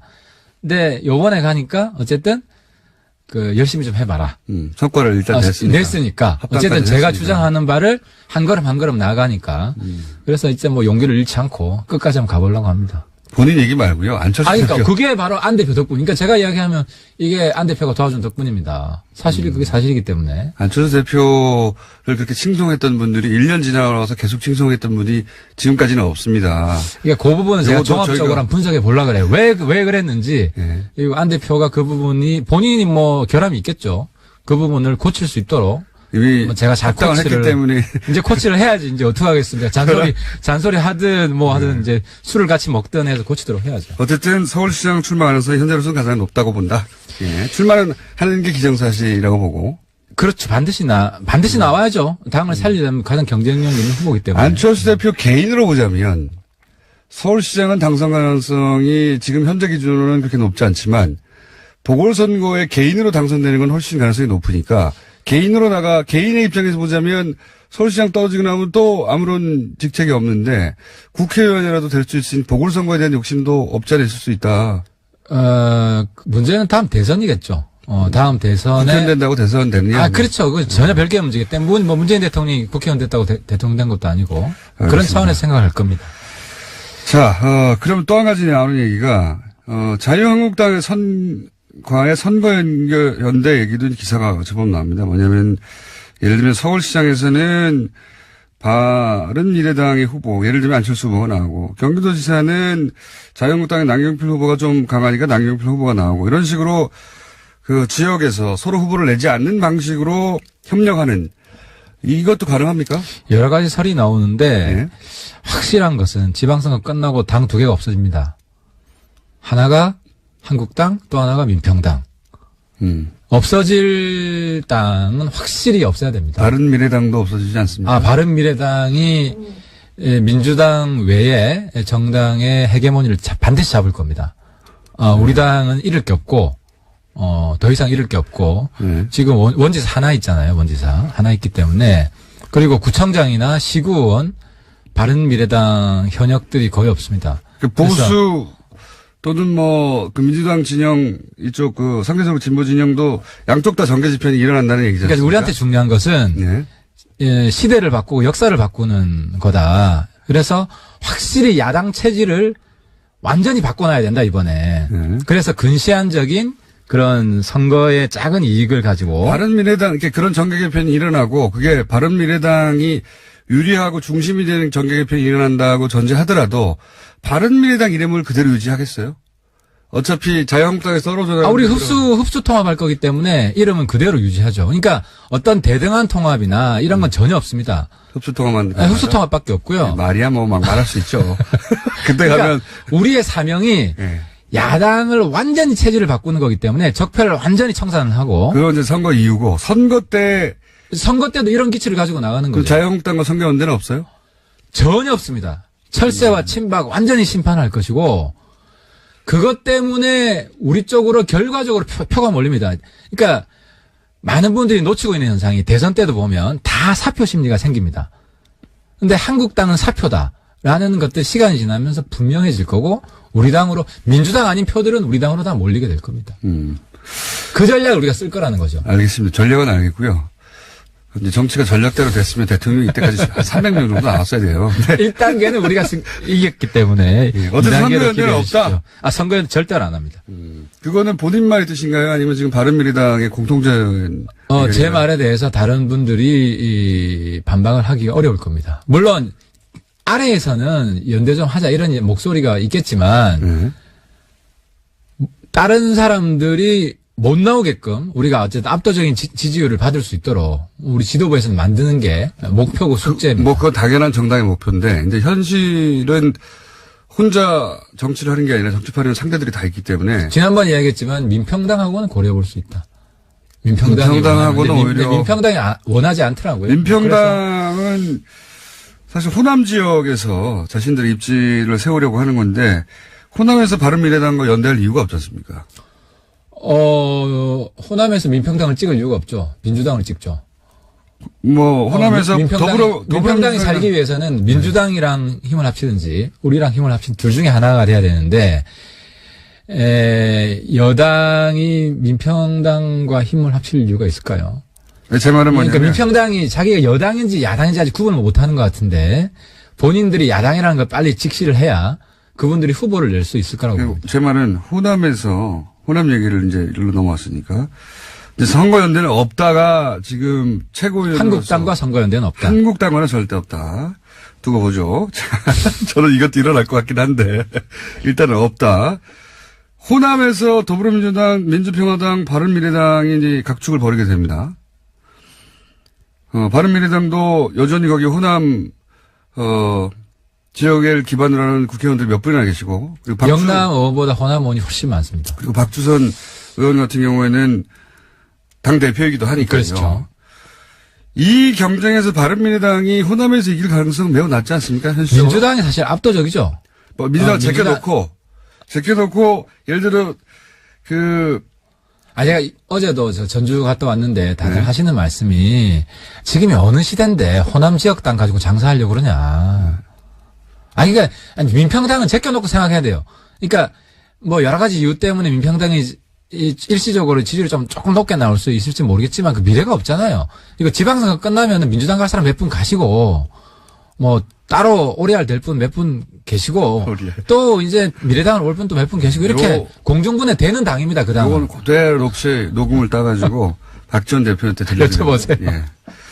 좋겠네요. 박지원 대표 인생 최대 실수예요. 안철수에 대한 사적 감정으로. 예. 본인이 통합을 주도를 해야지 자꾸 하태경 같은 사람 적폐라고 몰아붙여가지고 통합을 방해해서. 그럼 본인이 지금 이 중간지대에서 어른 대접 받고 여러 가지 같이 저랑 공동작전을 짜고 있을 텐데 아무튼 제가 볼 때 인생 최대 실수입니다, 그분. 그건 뭐 박지원 전 대표가 하실 말씀이라 저는 반박하지 한번 않습니다. 여쭤보세요. 네. 저는 그 대목은 박지원 대표가 반박할 내용이라 말씀을 드리지는 않겠고, 제가 궁금한 건 어쨌든 바른미래당이 호남에서 경쟁해서 의석을 얻을 가능성이 매우 낮다. 확실한 것은 민주당 지지자가 아닌 사람들이 의지할 정당은 바른미래당이다. 이게 영구에 갈 정당이지, 불나방 정당을 지지하지 않는다. 자, 알겠습니다. 자, 유승민 대표가 혹시 대구 출마할 가능성이 있습니까? 저는 대구시장은 바람직하지 않다고 보고요. 네. 유승민 대표도 제가 볼 때는 서울시장 히든카드 생각을 합니다. 만약에 안철수 대표가 부산시장으로 안 되면. 그러니까 부산시장으로 이 적절한 구도가 있을 거 아닙니까? 예를 들어, 박원순 안철수 조합이 저는 베스트라고 봅니다. 네. 이제 시민들이 보기에. 베스트라고 보는 이유는 뭡니까? 아무래도 이제 받아야 할 빚이 있으니까. 과거에 한번 양보했으니 그렇죠. 이제 그런 심리가 유권자들에도 작용하지 않겠는가? 조금 있을 거라고 이런 봅니다. 기대를 거는 예, 거죠. 그런 기대를 하고 있습니다. 굉장히 과거지향적이고 어쨌든 뭐 자, 어쨌든 이제는 뭐 사람들 마음속에 하셔야 그게 될- 있을 수 있다. 예, 강력한 기억이 있기 때문에. 예, 뭐 그런데 이제 구도가 어떻게 될지 모르기 때문에 이제 후보는 어떤 후보가 나오느냐에 따라서 맞춤형 후보를 해야 되는, 어떤 경우에 그럼 유승민 대표가 나갈 수 있습니까? 그건 좀 앞으로 상황을 봐야 될 것 같습니다. 이제 그거는 제가 한번 다음 주나 다다음 주 현재 내부에 지지율 순으로 대충 따지면 뭐 지지율 조사들마다 조금씩 다르긴 하지만 1위 박원순, 2위 박영선 여기까지는 거의 비슷한 것 같거든요. 뭐 박영선 누님은 조금 힘들 것 같고, 예, 뭐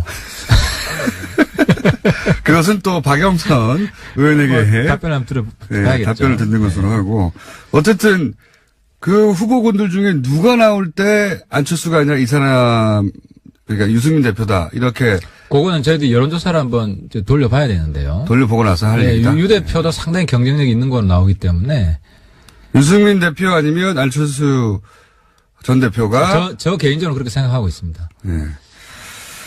본인의 그 계획대로 다 안 되는 경우도 많더라고요. 당내에서도. 네. 큰 그림은 되고요. 뭐 작은 건 안 되는 경우 종종 있습니다. 예. 비례 3인방은 출당 안 시키는 거죠?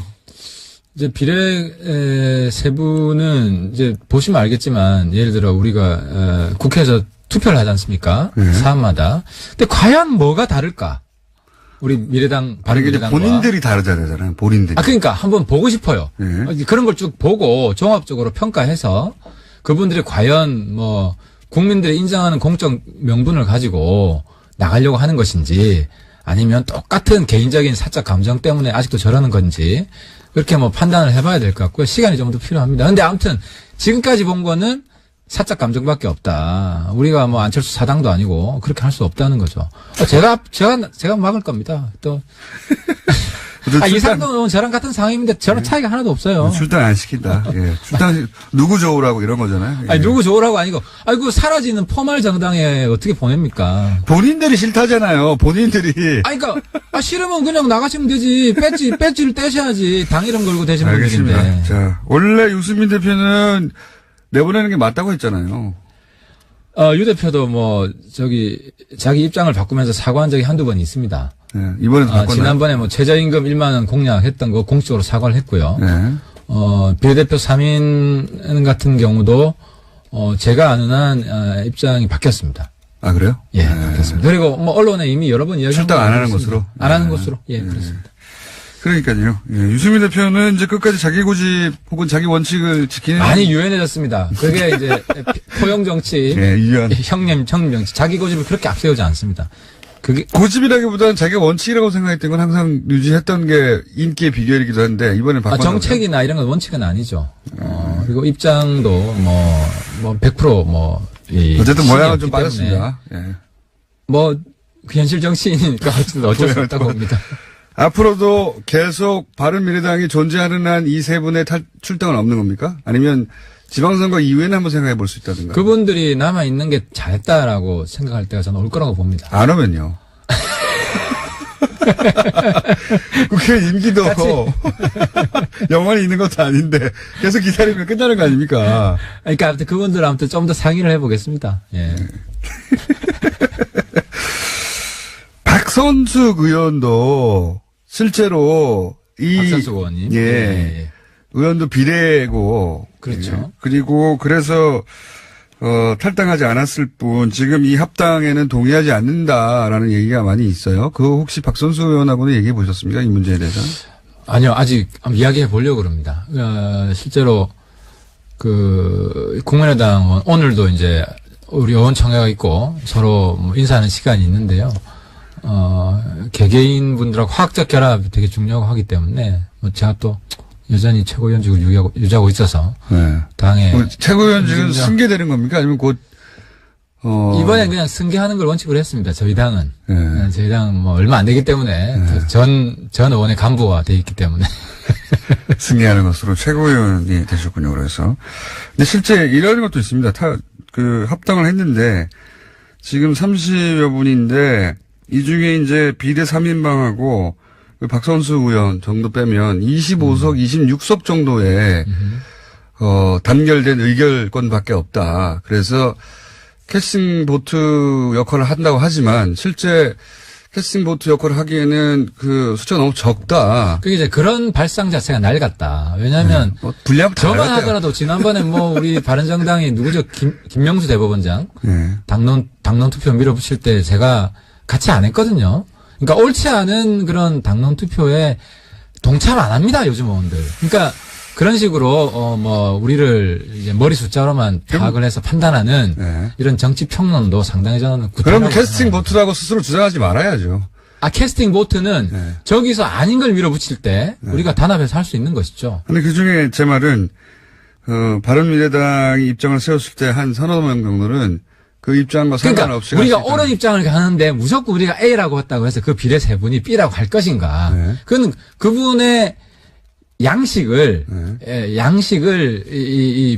뭐라 그러나 훼손하는 이야기다. 이분들의 특권 무관하게 무조건 잡아뒀으니 그럴 수도 있죠. 그렇게 되면 그분들이 상당히 손상을 입겠죠. 이미지도 나빠질 것이고. 그래서 우리가 잘못할 때는 제가 견제합니다. 당 안에서 저 같은 사람이. 그 세 분뿐만 아니라 그 세 분도 당연히 그러겠지만 그래서 이걸 우리가 합리적인 정치를 한다고 생각을 해야지. 김일성 가면으로 당에 이득을 주셨습니까? 그러니까 아니 한마디만 더 하면 예. 그 반대편 입장이 통일이 안 돼 있어요. 누구냐고 하는 것에 대해서 아무런 단일한 입장이 없이 그냥 하태경 까는 걸로 지금 계속 만족하고 계신데 아무튼 그건 북한을 인터뷰하시라. 알겠습니다. 자, 몇 가지 사안들 쭉 짚어봤는데, 예. 문자가 폭발하진 않네요. 왜냐면은 평상시라면 폭발했다고 할 수도 있습니다. 벌써 한 5, 600개, 딴 거 합치면 1000개 정도 왔기 때문에. 근데 하태현 의원님한테는 이제 1000개 정도는 그냥, 안부 문자 정도에 불과하기 때문에, 5000개가 기록이 달성된 이후로는 1000개 정도는 뭐 아무것도 아니고. 아무튼 사랑해주셔서 감사하고, 저도 열심히 더 잘하고, 잘못한 것은 앞으로 정말 잘못했다 하겠습니다. 하지만 아직은 좀 이르다는 말씀 드리고, 제가 잘못한 게 확실해지면 제가 당연히 민트색으로 염색을 합니다. 네. 모든 대북 채널을 동원해가지고 요번에 한번 해봅시다 진짜. 아 정말 우리가 앞으로 남북 비핵화 문제나 정상회담 성공을 위해서도 네. 대북 정보가 많아야 됩니다. 대북 특사 갈 때 한번 물어보고 오라고 해야 되겠네요. 반드시 물어보라고 하십시오. 같이 가세요. 같이 가서 김어준의 특별방송, 평양 특별방송 한번 하세요. 평양. 주 임무는 김일성 가면의 정체. 정체가 뭐냐? 예. 왜 닮은 가면을 그렇게 만들어 보내셨냐? 자, 오늘도 끝까지 우기는 바른미래당의 챔피언, 문자 챔피언 하태경 최고위원이었습니다. 감사합니다. 예, 감사합니다.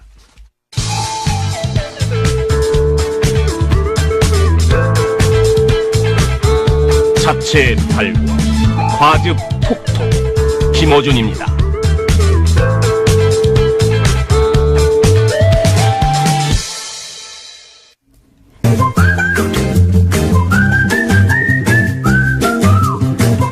칼 플라라니 사회경제연구소. 예. 어려운 이름에 몇 년마다 한 번씩 잠시 세계적인 연구소가 되는 정태인 연구소 정태인 소장님 나오셨어요. 안녕하십니까. 네, 안녕하세요. 제가 이 소개말을 계속 드리는 이유는, 몇 년에 한 번씩 국제 포럼을 하는데 그때 세계적인 인사들이 온다는 겁니다. 그때만 잠시 유명하다. 오늘 처음 들으신 분들 위해 제가 두 가지 설명드렸고요. 두 가지 질문이 있습니다. 한국 GM을 철수할지도 모른다 돈을 안 주면 정부한테. 네. 근데 내용을 저희가 한국 GM의 노조 분들을 모시고 좀 들어봤더니, 물론 사측에서는 다르게 얘기하겠습니다만은, 일단 노조 측 얘기를 들어보면, 이것저것 돈을 뽑아갔다, 현금을. 예를 들어서 더 비싼 고리로 돈을 본사로부터 빌려가지고, 그럴 필요가 없는데, 저리에 대출이 있는데, 이걸 일부러 고리로 갈아타고 그 이자 비용 5천억을 본사로 지급했다든가, 기타 등등 여러 가지 방식으로 현금을 쭉쭉 뽑아간 게 아닌가 싶은 정황들이 있어요. 근데, 네. 다국적 기업들이 흔히 이전 가격이라고 하는 거를 통해서 이제 본사로 송금을 하는데, 예를 들어 원료를 사올 때 비싸게 가격을 그렇죠. 치른다든가, 조금 전에는 이자를, 금융을 그런 식으로 했다는 거. 여러 가지 기법 사용한 거죠. 예, 그건 단기에서 이익을 뽑겠다는 얘기, 철수하겠다는 얘기와도 통하는 거죠. 기본적으로 지금 철수하겠다는 거잖아요. 예, 그렇죠? 기본적으로는 GM의 세계 전략의 변화로 보입니다. 예. 그러면서 뽑아갈 수 있는 현금 빨리 뽑아간 다음에 더 이상 네. 현금 여력이 없거나 적자폭이 커지면 이제 그 이후로 털고 가버리는 그러니까 거죠. 트럼프 대통령이 환호했잖아요. 우리 다시 돌아온다. 내 전략이 맞아 떨어졌다. 제가 보기엔 미국으로 돌아가지는 않을 것 같은데 아마도 중국 공장을 갖다 주력을 한다든가 이런 건데 원래부터 GM 전략에 의해서 한국에 왔었던 거고 그리고 GM 전략에 의해서 돌아가는 거기 때문에 물론 여러 가지 이제 노동 문제라든가 우리나라 구조조정에 따른 지역 경제 문제가 있지만 정부가 GM에게 매달려서 뭔가를 얻어낼 거는 별로 없을 것 같다라는 게 현재 생각. 그렇죠. 이건 전개를 더 두고 봐야 되겠지만. 이제 이런 식으로 GM이 가면서 5천억 주면 안 갈게 하는 게 5천억까지 먹고 가겠다는 얘기 아닙니까? 제가 보기엔 그런 것 같아요. 지금 미국 기업도 트럼프 대통령 닮아가는 것 같아요. 주는 건 일단 먹고 그다음에 다시 하죠. 원래 지금 GM이 유럽도 호주도 전 세계 말씀하셨듯이 전 세계적으로 지금 공장을 빼내고 있잖아요. 네. 네, 빼내고 있는데 그중에 이제 한국도 빼낼 전략을 몇 년 전에 세운 것 같고 그 몇 년 전부터 현금을 쭉쭉 뽑아서 흑자였던 회사를 적자로 만드는 상태고 적자가 그래서 누적 적자가 어마어마하게 조 단위로 쌓여 있고 그러니까 적자가 쌓였으니 나간다고 하는 핑계를 대면서 나가려고 하는데 이때 딜을 한번 쳤어요. 정부한테. 5천억 주면 안 가야지 이렇게 딜을 쳤는데 5천억까지 먹고 가야지 이런 얘기 아니냐. 네. 그죠? 그렇게 현재로서 보여집니다. 근데 이제 두고 봐야 되겠지만. 이게 고민이 됩니다. 정부 입장에서 이게 고민이 될 거라고 저는 예상이 되는데 뻔한데 전략은 다른 나라에서 다 그랬으니까. 뻔한데 이게 우리 입장에서 먹튀인데 그렇다고 그냥 가라 해버리면 거기 일자리 문제가 생기고 그다음에 이제 그 정치적 부담도 되고 정부 입장에서는 우리야 이렇게 보내라고 하지만 정부 입장에서는 사실 그게 어려운 결정이잖아요. 이거 보통 어떻게 해결하는 게 좋습니까? 지금 전체로 보면 GM 전략위에서 이동하는 것 같다고 보여지지만 뭐 구체적인 건 봐야 되겠죠. GM이 있을 이유도 있는데 그렇게 오래 있을 것 같지는 않다 있는가 하더라도 네. 그렇다면은 우리나라 전체 자동차 산업이나 수출 뭐 이런 부분을 다 고려해서 결정을 해야 되는 거니까 그렇게 쉽지는 않습니다. 그러나 확실한 거는 GM을 어떻게든 붙잡겠다. 이거는 그렇게 좋은 전략은 아닌 것 같다. 그러니까 계속 끌려다닐 방향은 아닌 것 같다. 이런 생각이 들고요. 또 우리나라가 외환위기 때도 자동차 숫자를 줄였잖아요. 네. 근데 지금 이제 현대 기아의 점유율이 너무 커져 버렸는데 이게 또 통합을 했기 때문에 그래서 이게 또 없어지면은 그 부분도 독점 문제도 좀 생각을 해야 될 것 같고. 국내 기업이 뭐 단독 혹은 컨소시엄으로 인수하는 건 어떨까요? 모르겠습니다. 삼성은 여전히 자동차에 미련이 있습니다. 삼성이. 예, 근데 그게 될지는 잘 모르겠습니다. 이건 굉장히 복잡한 문제이기 때문에. 쉽게 결정하지 않는다. 예, 그런 거죠. 근데 이제 그러다 보니까 오히려 시간을 안 주고 뭐 한 달 이내에 빨리 결정해라. 안 그러면 우리 간다. 뭐 이런 식으로 나오고 있단 말이죠. 그런 그 전략을 세우고 계획을 세우고 뭐 협상을 국내적으로 하고 이런 시간을 안 주려고 하는 것 같아요. 전략 자체가 보니까. 그런 거겠죠? 이거 다음 주에 한번 보자. 앞으로도 이건 좀 오래 될 것 같아요. 네, 예. 요사는 감정적으로는 꺼져 하고 싶어도 그렇게 쉬운 문제는 아니다. 예. 네, 무엇보다도 지역 경제하고 노동자들이 걸려 있으니까 이 부분에 대한 대책을 만들고 해야 되겠죠.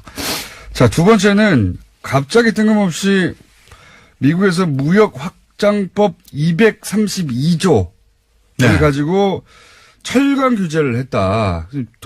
도대체 이 232조가 뭐야? 이거 왜 이러는 거야? 이제 많은 분들이 궁금증을 가질 수 있는데 이게 232조가 뭐고 미국이 왜 갑자기 철강 수입 규제를 두고 나온 건지 설명해 주십시오. 네.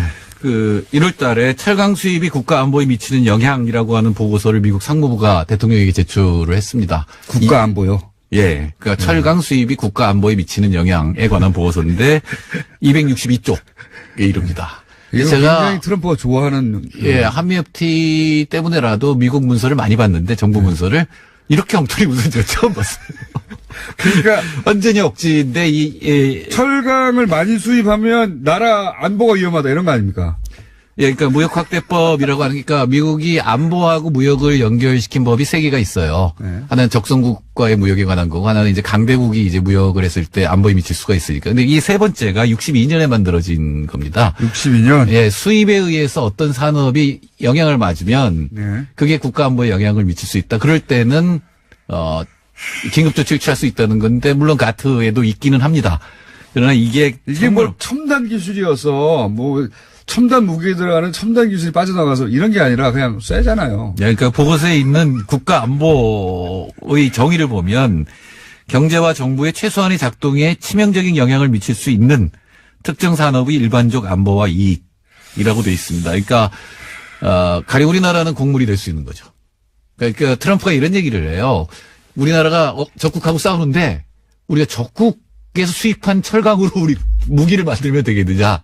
라는 얘기거든요. 아니, 그러면은 지금 적국으로부터 수입하는 그 물량만 이 규제를 때렸냐 이거예요. 아니죠. 우리는 적국 아니잖아요. 아니, 그러니까 국내 철강 산업이 해야 된다는 거예요. 실제로 미국의 이 산소 용광로가 6개가 문을 닫았어요. 예. 그리고 4개가 이제 아이들 상태라고 실업 상태가 가동률이 떨어져 있는 상태가 되어 있는데 이 부분을 다시 살려서 그래서 미국의 군수산업에 쓰이는 철강은 다 미국이 생산하겠다라는 얘기죠. 그러니까 미국 최우선주의 그리고 미국의 이런 그 기초산업도 살리겠다 한 공약 그런 거 계속 주장해왔던 그리고 그러니까 결국은 그 오대강 주변에 러스트 벨트 노동자들의 표를 얻는 것이고 특히 미국 철강 노동자 노조가 환영 성명을 냈어요. 그러니까 이게 그 미국 선거용이라고 생각이 딱 드는 것이 말씀하셨듯이 네, 단기적으로는 확실히 그렇습니다. 미국 대통령 선거에서 표를 얻었던 지역, 그 자동차 산업이 혹은 철강 산업이 한때 융성했지만 이제는 다 폐허가 된 그 지역의 노동자들 표를 얻었었는데 그 표를 다시 얻겠다. 그러기 위해서 철강 수입을 하는 나라들을 이제 때려잡아야 되는데 끌어댈 게 없으니까 62년도에 만든 이 법을 끌어와가지고 네. 국가 안보에 위험이 된다. 맞습니다. 미국 철강 산업의 경쟁력이 떨어진 건데 그냥 예. 네. 자기들 산업 경쟁력이 떨어진 건데 끌어들일 게 없으니까 지금 쇠를 수입하면은 국가 안보가 위험하다는 억지 논리를 끌어다 붙인 거다. 그러니까 지금 예. 미국 철강 산업의 가동률이 73% 정도인데 예. 목표가 80%를 올리는 거예요. 예. 그래서 지금 역산을 했어요, 다. 거꾸로. 네, 80%를 맞추기 위해서는 관세율로만 하면 25%를 다 때리면 돼요. 예. 그다음에 쿼타를 하면은 2016년 물량의 63%까지만 수입을 하면 돼요. 네. 그리고 세 번째가 이제 무서운 건데 특정 나라 12개 나라에 대해서는 관세를 왕창 때리고 그리고 나머지 나라에 대해서는 2016년 세 번째 물량만큼만 선택을 한 거군요. 아니 아직 선택 안 했고 4월 달에 이제 트럼프 대통령이 선택을 하게 돼 있는 거예요. 세 가지 그 중에 셋 중에 세 가지 중에 하나가. 선택을 하게 되는데 근데 이 세 이제- 번째를 선택하면 우리나라의 타격이 큰 거죠. 왜냐하면 우리나라 그 12개 국가 안에 들어가 있거든요. 근데 이게 이제 소위 말해서 우방국. 그러니까 지금 트럼프 논리하고도 안 맞아요. 전쟁이 났는데 적국으로부터 철강 수입할 수 없지 않냐. 그 대상에 우리나라는 오를 수가 없는데 왜 우리나라가 오르는 겁니까? 이건 어떻게 해석해야 됩니까? 만만한 건가요? 그러니까 지금 그 보고서를 제가 아무리 뒤져봐도 그러니까 지금 주장은 이거예요. 우리가 짐작하는 거는 한국의 철강 수출이 네. 중국으로부터 철강을 받아서 그렇죠. 그래서 네. 이걸 갖다가 무슨 이 관으로 만든다든가 해서 수출하는 거다. 그러니까 원자재를 우회, 받아서, 예. 중국의 우회 수출이다라고 네. 하는 건데 그 기준이나 통계가 없어요, 지금. 없고 이게 기준이 굉장히 모호한 게 12개 국가가 브라질, 한국, 러시아, 터키, 인도, 베트남, 중국, 남아프리카, 이집트, 말레이시아, 코스타리카인데 수입량으로 보면 1위가 캐나다예요. 근데 캐나다는 빠졌어요. 예, 4위가 멕시코예요. 요거는 설명할 수 있어요. 이걸 이론가들 이렇게 설명해요. 미국의 안보를 책임지는 하나의 산업벨트, 즉 나프타 국가들이다. 그렇게 뺐다라고 하는 거거든요. 그건 그렇다고 이제 억지로 이해해줘요. 이제 그럼 그다음에. 우리도 이제 이 물량을 사용하면 이런 거예요. 한국이 앞으로 이 똑같은 조항을 사용한다면 이렇게 되는 거죠. 한국 곡물 수입이 무지하게 많거든요. 예. 이거 식량 안보 위협이 되잖아요. 네. 다 때릴 수 있다는 얘기거든요. 또 하나는 미국 논리 그대로 가면. 예, 나프타 논리라면 동아시아가 하나의 생산 기지거든요. 네. 그러니까 동아시아 쪽은 빼고 나머지는 다 때린다. 이렇게도 될 수가 그러면 있는 우리가 여기에 보복으로 거꾸로 미국으로부터 수입하는 곡물에 대해서 똑같이 할 수 있죠. 엄청난 관세를 때리는 건 그러니까 예, 할 수 있죠. 보복관세 때릴 수 있는 거고. 네, 해야 되겠네요. 그 뭐 쉽게 결정할 건 아니고. 아니, 미국은 쉽게 결정하는 것 같은데요. 보니까. 미국 센다라고 미치광이 전략을 쓰는 중이니까 증가율로 따지면, 그러니까 수입량으로 따지면 캐나다하고 멕시코가 빠진 게 그러고 증가율로 따지면 중국은 11위에요. 수출량 11위인데 마이너스 31%예요. 줄었네요. 예. 그것도 왕창 줄었어요. 근데 왜 포함됐습니까? 그러니까 중국이 문제가 되는 거죠. 그러니까 인도는 16% 증가했는데 포함됐고 반대로 이탈리아는 86%, 독일은 42%인데 빠졌어요. 즉 유럽 국가는 다 뺐어요. 이게 이제 공통점을 따지면 중국 포함해서 뭐라 그럽니까? 브릭스. 그렇죠. 경제적으로 이제 견제할 나라들. 러시아, 브라질, 중국 플러스 아시아 그리고 나머지 중남미입니다. 이거 어떻게 보면 인종주의적으로 선정했어요. 뭐랄까요. 예를 들어서 수출량이 늘어났다든가 또는 뭐 수출 순이라든가 이런 기준으로는 구분이 안 되네요. 네, 구분이 안 돼요. 구분이 안 되고 자기들 마음대로 결정한 거네, 그냥. 그러니까 아시아도 네. 아시아 전체에서 일본하고 대만이 빠졌거든요. 근데 일본은 수출량 7위지만 마이너스 2%예요. 근데 중국은 그래서 아까 제가 마이너스 35%였으니까 대만은 이게 근데 어떻습니까? 대만은 9위 125만 톤인데 113% 증가했어요.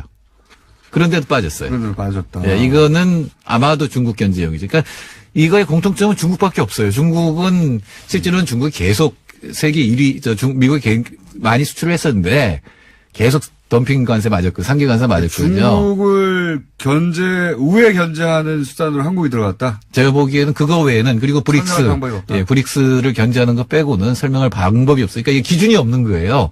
그래서 이 평가는 국가안보와는 아무 상관이 없고. 예. 12개국을 선정하려면 선정 기준을 범주적으로 성립을 시켜야 되는데 이게 어떤 범주를 들여다 대도 안 되는 거예요, 지금.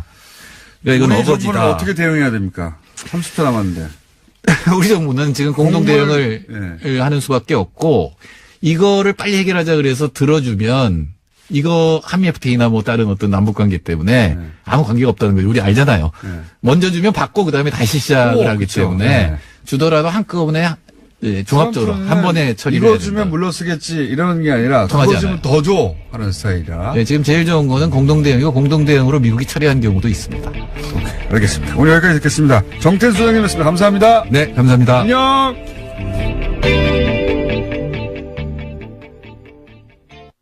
김앤장으로 생각하시면 아, 돼요. 그렇군요. 예. 그러니까 그 네임 밸류라든지 아니면 그 사람들이 갖고 있는 네트워크라든지 이런 모든 게 그 어마어마한 조직력과 그다음에 그 라비 파워를 갖고 있는 그런 예. 엄청난 법률 회사라고 생각하시면 되고 그 회사 사람들이 떴을 때는 개인의 어떤 실력이라기보다는 그 법률 회사의 이름으로 네. 판사를 움직일 수 있는 그런 파워가 있다고 아. 생각하시면 되죠. 그 정도군요. 미국에서 대단한 네임밸류를 가졌군요.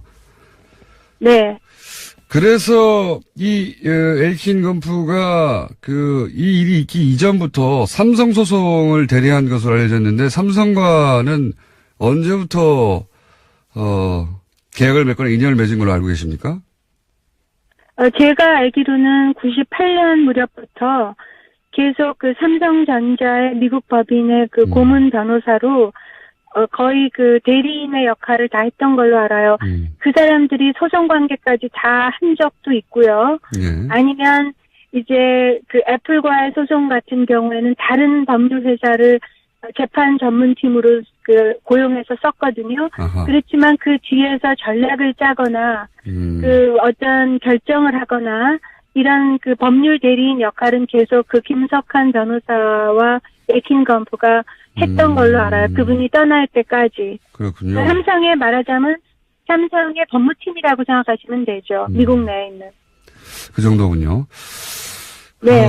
그런데 이제 이명박 전 대통령은 이 엘킨 건프가 무료 변론을 미끼로 접근을 해서 사기를 당했다. 그리고 네.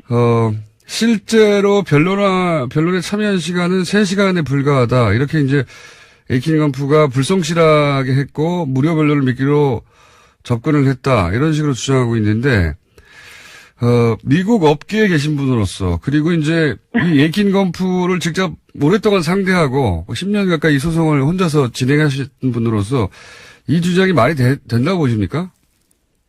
전혀 말이 안 되죠.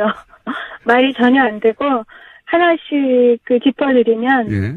이제 김석한 변호사라는 그 분의 네. 그 미국에서 변호사 업계에서의 그 위치를 볼 때 예. 그분이 무료 변론을 미끼로 그 다스라는 회사에 접근을 해야 할 이유가 없지요. 그러니까 다른 일로도 바쁘고 본인이 그 벌을 수 있는 수입료의 그 숫자라는 게 상상할 수 없을 정도인데 왜 무료 변론을 미끼로 다스에 접근을 했겠어요.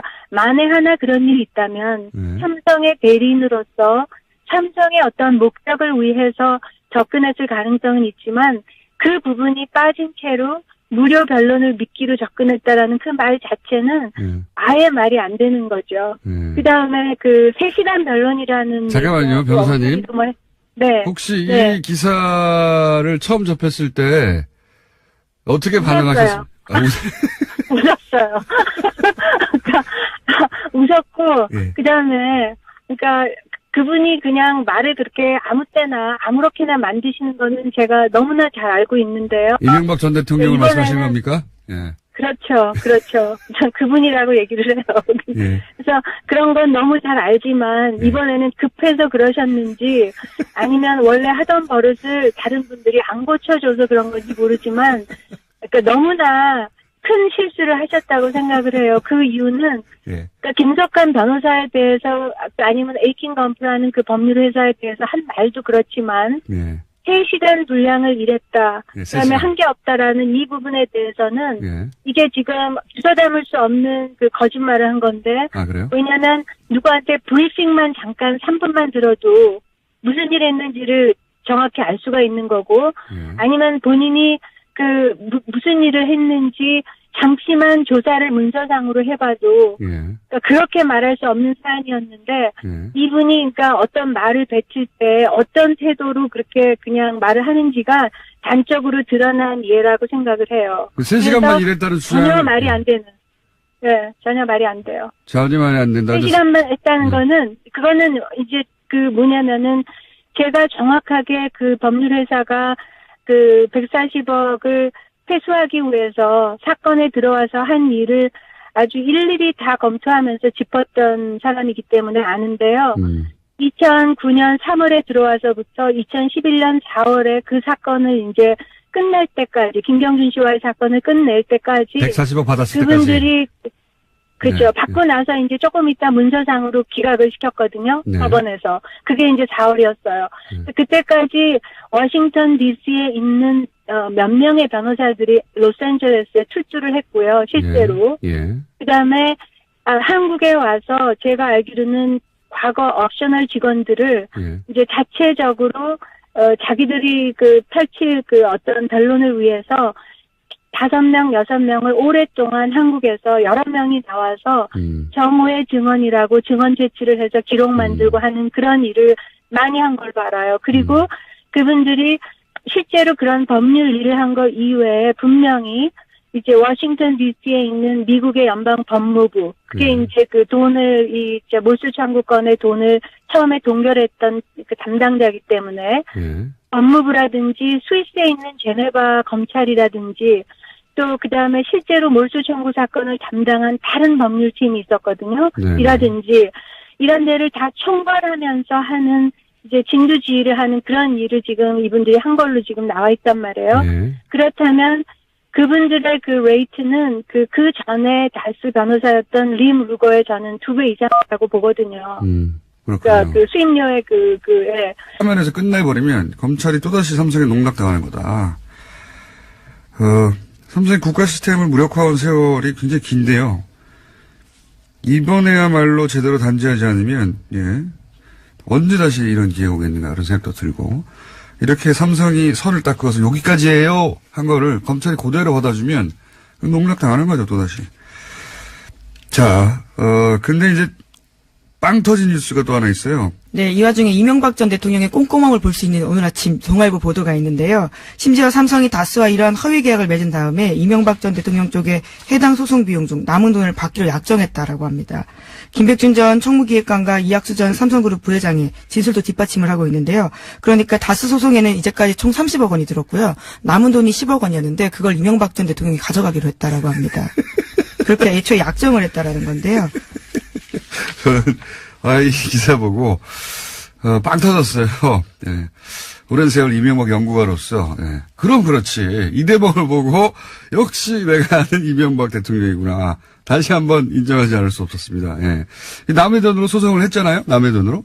잔돈 가져와라 이거예요. 예, 그 돈도 아꼈지만요. 또 남은 돈이 있다라는 것에 대해서 변호사를 줄 수 없다라면서 김백준 전 기획관에게 시켜서 돈 가지고 오라고 했다고 합니다. 이분은 말이죠. 어떤 돈도 귀하게 여기는 분이거든요. 예. 돈을 허투루 보지 않는 분이에요. 그게 원래 내 돈이 아니다. 이런 생각은 없어요. 예. 수중으로 들어오면 박박 긁어서 가져가시는 분이기 때문에. 또 재밌는 것은 이 당시 미국 법무법인은 삼성에서 이제 40억 받았는데 자기들이 30억만 썼으면서도 다 썼다고 이제 한번 사기를 친 거예요. 사기. 주지 않으려고 했던 거죠. 사기를 쳤는데 그 상대가 이 분야의 대선배거든요. 이명박 전 대통령. 예, 속지 않았습니다. 통할 리가 있습니까? 예. 모든 돈을 귀하게 여기는 분이기 때문에 박박 긁어가지고, 예. 예, 소송 비용으로 다 썼다라고 이야기했지만 절대 넘어가지 않고요. 남은 10억 원 가지고 오라고 했다고 합니다. 그것도 김백준 전 기획관에게요. 예, 남은 10억이 남았다는 사실도 알아내는. 네. 네. 그리고 애초에 약정할 때도 그러한 내용들을 썼다라고 합니다. 남으면 가져간다고. 예. 예. 훌륭한 분입니다. 예. 돈을 향한 어떤 순수한 열정 같은 게 저는 여기서 다시 한번 확인되고 역시 내가 아는 분이 맞구나. 이 사건을 통해서도 다시 한번 드러납니다. 네, 하지만 이명박 전 대통령은 공식적으로는요, 이 소송에 관여한 바 전혀 없다라고 부인하고 있긴 합니다. 그렇죠. 근데 이제 김백준 씨라든가 이학수 전 부회장까지도 관련 진술을 돈을 했다라고 주고받은 하는데. 사람들이 다 예, 얘기하고 있어요. 예, 여기 대해서 제가 계속 줄기차게 얘기하지만 이걸 이제 이명박 전 대통령 측이라고 표현되는 뭐 참모들이나 변호인들이나 이런 분들이 나와서 여전히 관련이 없다. 여전히 몰랐다. 이런 얘기 하고 있지 않습니까? 제가 이제 빨리 옆을 떠나는 게 좋다고 자꾸 말씀드렸는데 이명박 전 대통령은 변호하는 입장에서 최악의 의뢰인이에요. 최악의 피의자고, 왜냐면은 저도 이제 수사를 많이 해봤지만 피의자가 되면 적어도 변호인은 그 진실을 샅샅이 샅샅이 알고 있어야 돼요. 그래야지 거기에 따른 변론 전략을 세우는 거거든요. 근데 이제 모른다고 해가지고 사실이 아니라고 해서 변론 전략을 세우고 변호를 하고 옆에서 이제 옹호를 해줬는데 물증이 나오고 막 다른 사람 증언이 나오고 가장 가까운 사람들이 증언이 나오기 시작했습니다. 그러니까 뭐 녹취 같은 게 나오고 서류가 나오고 망하는 거거든요. 근데 이명박 전 대통령은 마지막 순간까지 계속해서 부인하거나 거짓말하거나 재판정에 서서도 계속 끝까지 이런 태도로 일관할 거거든요. 네, 스스로 그런 바가 없다라고 믿고 있는 게 아닌가 싶을 정도인데요. 이분은 그렇게 해서 다 통했기 때문에 이번에도 이 전략 위에는 모르는 분이에요. 평생 항상 모른다. 나는 상관이 없다. 밑에서 했다. 또는 뭐 상대가 거짓말이다. 내가 사기를 당했다. 오로지 피해자가 되거나 자기는 모른다고 혹은 자기가 지시한 일이 있는데도 없다고 하는 모두를 버릴 수 있는 분이에요. 근데 그분들이 다 가장 최측근이기 때문에 이번에는 이 방법이 통하지 않을 텐데 불구하고 지금 열심히 주변에서 뭐 측근 혹은 뭐 측 이렇게 나와서 반론을 제기하잖아요. 예. 네, 근데 말씀처럼요, 내부에서도 지금 흔들리고 있다라는 기류를 JTBC가 전한 바가 있는데요. 측근 멘트 인용해서 대외적으로 어떻게 설명해야 될지 헷갈려하는 참모도 있다라고 이야기합니다. 드디어 내부에서도 이제 혼란이 시작된 거죠. 얘기를 하면 그 다음날 다른 증거가 나오고 다른 증언이 나오고. 자, 이 사안은 여기까지 하고요. 자, 다음 뉴스 넘어가겠습니다. 네, 다스 협력업체 금강의 이영배 대표가 오늘 새벽 구속됐습니다. 이 씨는 이명박 전 대통령의 차명 재산을 관리한다고 알려진 인물인데요. 앞서 또 다른 재산 관리인 이병모 청계재단 사무국장 기억하실 텐데 이 사람이 구속된 데 이어서 이영배 대표까지 구속되면서 이명박 전 대통령이 코너에 몰렸습니다. 설 연휴 첫날 저희가 한번 구분해드린 적이 있는데 그날 그렇죠. 방송을 못 들은 분들을 위해서 잠시 구분해드리면 이름이 또 비슷해가지고 그렇죠. 성도 같습니다. 그리고 이제 비읍도 들어가고 그러다 보니까 자꾸 헷갈려요. 여러 이름도 등장해서 간단하게 정리하면 이제 두 분 다 구속됐는데 한 분은 위장 계열사라고 의심받던 금강. 네, 비자금을 만드는 곳으로 지목됐습니다. 그렇죠. 여기서 돈을 만들어서 빼내는 역할을 했다. 이렇게 보시면 되고 그리고 이제 아들 이시영 씨에게 우회 승계를 하는데 도움을 준 위장 계열사를 운영한 분이고 회사를 운영하는 분이고 네, 담보도 없이 저리로 돈을 빌려줬다라고 합니다. 예. 그리고 이병모 씨는 제가 이제 지난주부터 청계 소굴로 부르기 시작했는데 왜냐하면 모든 범죄가 여기서 총괄됐기 때문에 그리고 모든 범죄 관련 증거들이 여기 은닉돼 있었기 때문에 그런데 여기서 이병모 씨는 그렇게 해서 만들어진 돈을 관리하거나 그러니까 이상은 김재정 차명 재산을 관리하거나 차명 부동산을 관리하거나 만들어진 재산을 관리하던 분이고 이 영배 씨는 그런 돈을 만들어내던 것이고 이렇게 크게 이해하시면 뭐 맞습니다 대충. 예. 네, 근데 두 분 다 구속됐다는 사실도 굉장히 중요한데요. 과거에는 재산관리인으로 지목됐을 때 그러니까 2008년에 정호윤 특검 수사 때는요 자신이 아니다라고요 재산관리인이 아니라고 기자회견한 바가 있습니다. 그렇습니다. 두 사람 다 그때는 다 부인했는데 이번엔 다 인정하고 있죠. 네, 자신들이 네, 이병모 국장은 진술을 적극적으로 하고 있다고 합니다. 네, 자신이 관리했던 재산이 이명박 전 대통령의 것이라고. 이 두 사람이 이렇게 돌아선 이상 사실은 오히려 이명박 전 대통령보다 더 확실한 기록과 관리 페이퍼가 있을 거거든요. 그 기록만 찾으면 사실은 끝난 거죠. 예. 네, 실제로 검찰이 이병모 국장의 자동차에서 압수한 외장하드가 있는데요. 여기에는 다스 주식은 물론이고 차명재산 관련된 세금, 입출금 내역 이런 식으로 해당 재산의 주인들이 실제로 아시는 내용들이 굉장히 많다라고 합니다. 근데 여전히 이제 이명박 전 대통령 측에서는 도곡동 땅 같은 경우에 도곡동 땅이 핵심이거든요. 그 땅에서부터 모든 게 시작됐기 때문에 그건 자신과 무관하다. 예, 네. 라고 이제 주장하고 있는데. 심지어 그 당사자들이 자신의 혐의를 벗기 위해서 거짓말하고 있다는 식으로 몰아붙이고 그러니까 있습니다. 원래 상대가 거짓말하거나 내가 사기를 당했거나 상관이 없거나 그렇게 얘기해 왔어요. 항상 이런 의혹이 있을 때마다. 그런데 그 방식으로 어제 되겠지만 대통령까지 됐기 때문에 다른 방식은 사용하지 않을 것이고 앞으로도 지속적으로 모른다 사기를 당했다 저 사람들이 거짓말한다라고 계속 할 텐데 이번에는 안 통할 것 같습니다. 자, 다음 뉴스는요. 네, 북미 대화를 원한다라는 미국의 메시지가 점점 분명해지고 있습니다. 렉스 틸러슨 국무장관이 지난 17일 CBS 방송에서 한 말인데요. 북한이 나에게 대화할 준비가 돼 있다고 말하기를 귀 기울이고 있다라고 밝혔습니다. 틸러슨 장관은 또 외무장관으로서 나의 일은 우리가 대화 채널을 열어놓고 있다는 것을 북한이 알도록 하는 것이다라는 말도 했습니다. 그 사용하는 단어들이 좀 구차하긴 해요. 대화면 대화지 무슨 탐색전 대화가 어딨고. 대화를 하면 대화를 하는 거죠, 그냥. 그리고 대화를 하는 이유는 결국은 이제 협상을 하기 위한 것인데 대화가 협상은 아니다라고. 둘이 사귀합니까? 다 결국은 협상하려고 하는 거지. 그렇긴 한데 어쨌든 북미 대화가 있을 거란 분명한 징후가 계속 보이고 있습니다. 네. 자, 그런 이야기가 미국에서 계속 흘러나오고 있고요. 다음 뉴스는요? 네, 또 로버트 뮬러 특검이 재작년 대선에 개입한 혐의로 러시아 인사 13명가요, 기관 3곳을 기소했다라고 합니다. 이에 대해서 트럼프 대통령은 일절 부인하고 있는데요. 자신은 러시아가 선거에 개입하지 않았다고 말한 적이 없다라면서 아예 발뺌까지 하고 있습니다.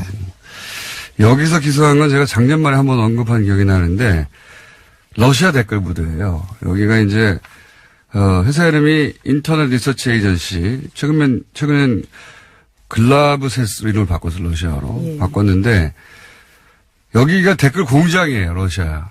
예, 댓글 공장. 여기서, 미국 포함해서, 미국뿐만 아니라 서방을 상대로 해서, 사회 혼란, 분열을 목적으로 가짜뉴스를 만들려고 뿌렸다. 이런 거거든요. 근데 이제 특히 미국 대선과 관련해서는 페이스북, 트위터, 커뮤니티 뭐 이런 각종 게시판에다가 가짜 계정, 가짜 게시물, 가짜 뉴스, 그거를 매크로. 그 프로그램을 사용했어요. 네. 최근에 이제 네이버도 이 매크로를 사용한, 대량 댓글을 만들어내는 거 아니냐, 이런 의혹을 제가 계속 제기하고 있는데, 그 전형적인 패턴이에요. 예.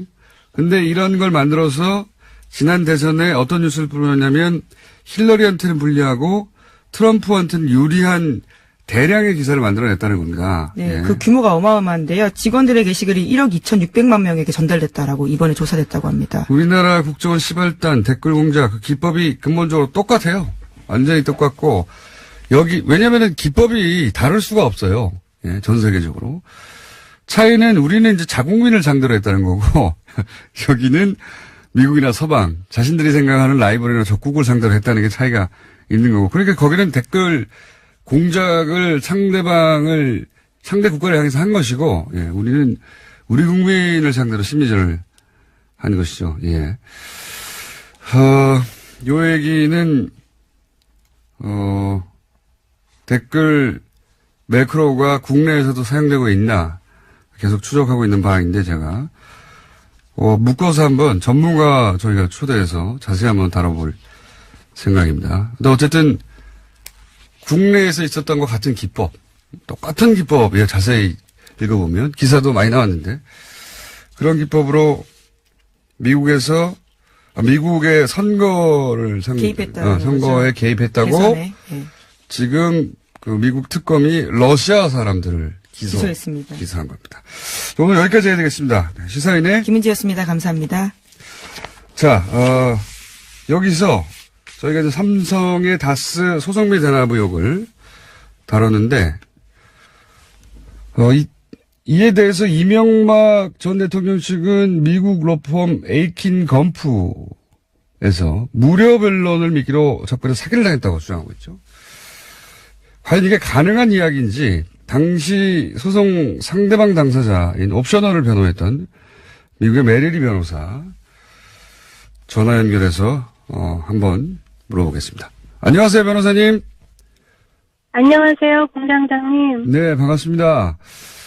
자, 네. 우선 이 소송을 맡은 미국의 로펌 에이킨 검프, 굉장히 유명한 큰 회사라고 하는데 이 회사가 어떤 로펌인지 좀 소개를 해 주십시오.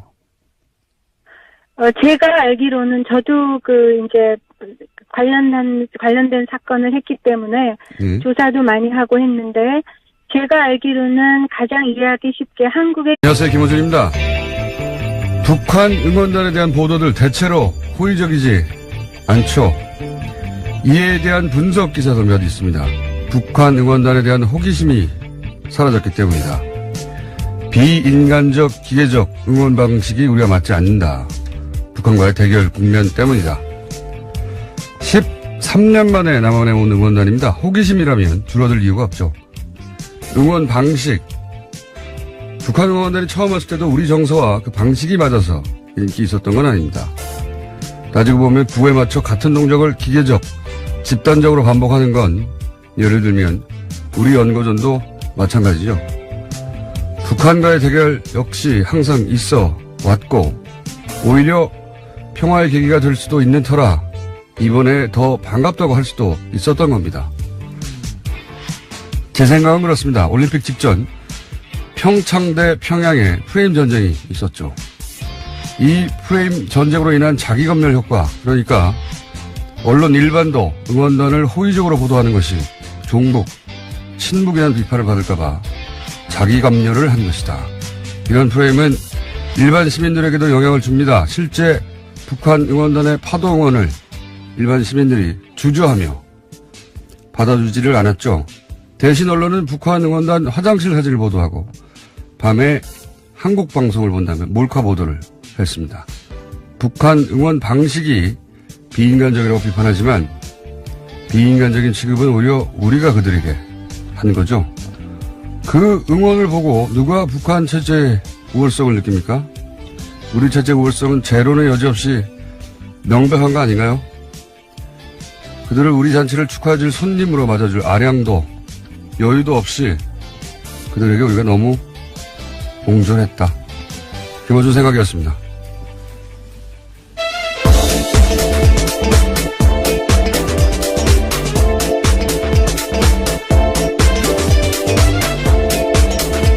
시사인의 김은지입니다. 네. 북한 응원단 보도가 별로 없어요. 네, 굉장히 좀 문제가 되는 보도들이 여러 개 있었는데요. 그렇죠. 오히려. 근데 제가 이제 굉장히 자기검열 효과가 강하다라고 생각한 게 북한 응원단이 응원할 때 이렇게 처음에 4군데로 나눠서 앉아가지고 파도 응원을 유도한 적이 있어요. 근데 이제 당연히 따라서 중간에 앉은 한국 일반 시민들이 따라할 거라고 생각했는데 하니까 주저주저하면서 손을 못 올리는 거예요. 제가 그 장면을 본 적이 있는데 이런 평양 프레임 전쟁이 없었으면 당연히 따라했을 거예요. 북한 응원단이든 아니든 간에 축제이기 때문에 근데 어쨌든 그 과정에서 그런 이제 자기검열 효과 또는 칠링 이펙트라고 하죠. 그런 게 있었고 그러자 일반 시민들 영향을 받고 그리고 언론도 조금이라도 호의적인 보도를 할 때면 항상 그런 생각이 나는 거죠. 이게 종북, 친북 논란 속으로 들어가지 않을까? 저는 언론의 책임도 굉장히 크다고 생각하는 게 그런 프레임이 있을 때 그걸 정면으로 대응하거나 오히려 했었어야 하는데 방치하거나 강화하는 역할만 한 거죠. 결국은 저는 굉장히 옹졸했다고 생각을 합니다. 그거 보고 나서 누가 와 북한 대단하다고 그런 시대 아니거든요 이제. 굉장히 아쉬운 대목이고 자 그 이야기는 또 따로 할 올림픽 끝나면 종합할 때 계기가 있을 것 같습니다. 자 첫 번째 뉴스는 뭡니까? 네, 삼성의 다스 소송 비용 대납 관련 뉴스입니다. 삼성이 이를 숨기기 위해서 해당 로펌과 컨설팅 계약을 맺은 것처럼 가짜를 꾸몄다고 어제 저녁 MBC가 보도했는데요. 삼성의 잦은 수법이라는 게 검찰의 시각이라고 합니다. 삼성이 최순실 씨에게 뇌물을 줄 때도 이런 허위 컨설팅 계약을 맺은 바가 있습니다. 그러니까 같은 수법이라는 거죠. 그렇죠. 직접 돈을 주면은 들키니까. 최순실 같은 경우에는 페이퍼 캠페인을 세워서 그렇죠. 그쪽과 컨설팅 계약을 맺어서 돈을 승마 지원이라는 목적으로 돈을 줬습니다. 준 것이고 이번에는 이제 원래 거래하는 곳이니까 그쪽과 컨설팅 계약이라는 걸 맺고 그 돈을 결국은 이걸 여기에 대줘라. 꾸준히 돈을 보냈다라는 건데요. 그런 방식으로 했다는 거고요. 근데 이제 계속 이 사안이 나올 때마다 얘기하지만 이건희 회장 사면으로 국한해서는 절대 안 된다. 이제 언론에서 자꾸 이제 사면 얘기하고 그리고 이학수 전 부회장도 사면 얘기만 하는데. 네, 그렇게 가져가고 있죠. 당시 전반적으로 한번 훑어봐야 된다. 당시에 이명박 전 대통령과 삼성과의 관계 속에서 서로 주고받을 현안이 뭐가 있었느냐. 그때 뭐 승계 작업 관련한 일도 굉장히 많았고요. 예, 그리고 차명 주식을 그때 발견했는데 국세청이 몇 천억대 차명 얼마였어요? 예, 4천억 원대였는데요. 이를 고발하지 않고 넘어갔습니다. 이게 이제 국세청이 이걸 고발해야 되는데 국세청 단독으로 4천억이나 되는 돈을 고발하지 않는다는 게 그런 결정을 한다는 게 직무유기를 한 겁니다. 이게 이제 정권의 의지가 반영된 거 아니겠는가 뭐 이런 사안들 많이 있거든요. 절대 사면에서 수사를 끝내면 안 된다. 이학수 전 부회장이 이렇게 일찍 사실은 모든 걸 인정한 셈이잖아요. 네, 예. 어제도 말씀드렸는데요. 몰아주기 한 셈입니다. 예. 딱 거기로만. 이건희 회장에게 몰아주고 사면으로 몰아주기. 이제 그러니까 여기서 끝내자는 제스처인데 이걸 받아주면 검찰이 그렇다면 그 2년 동안 했던 그 모든 일을 감안할 때 지금 보도에 나온 370만 불도 많은 돈은 아니라고 생각해요. 더 받았을 수 있다는 그런 추측을 해요, 저는. 그렇군요. 실제 그러니까 3시간하고 한 게 없다는 건 말이 안 되죠. 말도 안 되는 것이다. 예. 뭐 상대편에서 그 활동을 계속 보아하셨으니까 누구보다 잘 아시겠네요. 그리고 뭐 그 370만 달러보다 더 들었을 수도 있다고 말씀하셨는데 뭐 실제 더 들어간 것을 삼성과의 관계 때문에 적게 받은지는 모르겠으나 여간 현재 그렇죠. 일단 지급된 금액이 그 정도인데 3시간밖에 일을 안 했다는 자체도 말도 안 되고, 예. 보신 바, 네. 아시는 바로도 뭐 여기저기 출장도 많이 갔고, 네. 하긴 2년간 재판을 하는데 3시간만 나왔을 리가 있나요? 예. 그 자체가 말이 안 되는데. 이 부분은 어떻게 보십니까? 무료 소송을 전제했기 때문에 에이킹건프와 계약서를 쓰지 않았다. 구두 계약을 했다. 이렇게 주장하거든요. 그 말을 하는 거는 에이킹건프가 변호사법 위반을 했다고 말하는 거랑 똑같아요. 그러니까 엄청난 말씀을 하신 거예요, 모르고. 그래서, 그러니까 미국 법에 어떻게 돼 있냐면, 무료 변론을 해도요, 그러니까 그게 그런 여러 가지 문제가 발생할 수 있기 때문에 계약서를 쓰게 돼 있어요, 변호사는 문서로. 당연하겠죠. 무료 변론이면 어디까지가 무료 변론인지가 들어가야 되고, 예. 제3자가 돈을 내면 이해관계가 없는지에 대해서 다 서로 알려주면서 고지하면서 그거를 문제가 있을 때 포기하는 것까지 각서를 받아야 되고 미국 변호사법이 굉장히 복잡해요. 그렇기 때문에 돈을 안 받아도 안 받는 거에 대해서 나중에 의심할 사안이 없게끔 그 부분을 다 문서로 확약이 되기 때문에 부두로 했고 계약서가 없었다는 말 자체는 지금 에이킹건프를 굉장히 어려운 상황으로 몰아넣는 엄청난 발언을 하신 거예요. 그리고 거짓말이라고 저는 믿고 있고요. 네. 알겠습니다. 마지막 질문인데요. 혹시 다스는 사실은 에이킹건프를 고용해서 이런 소송을 했는데 에이킹건프가 말씀하신 대로 그렇게 대단한 회사라면 혹시 누가 뒤에 있는 건 아닌가 이런 생각은 안 해보셨습니까 그때? 저는 처음부터 했죠. 처음부터. 에이킹건프가 로스앤젤레스에도 그 에이킹건프의 브랜치 오피스가 있어요. 네. 그런데 2009년에 딱 봤더니 워싱턴 DC에서 그 유명한 변호사가 하나가 떴더라고요. 그 네. 김석환 변호사는 직접 뜨지 않았어요. 그런데 그 스타라고 그러니까 아주 유명한 변호사가 워싱턴 DC에서 로스앤젤레스에 이름을 받고 특별 그 출두를 한 거예요.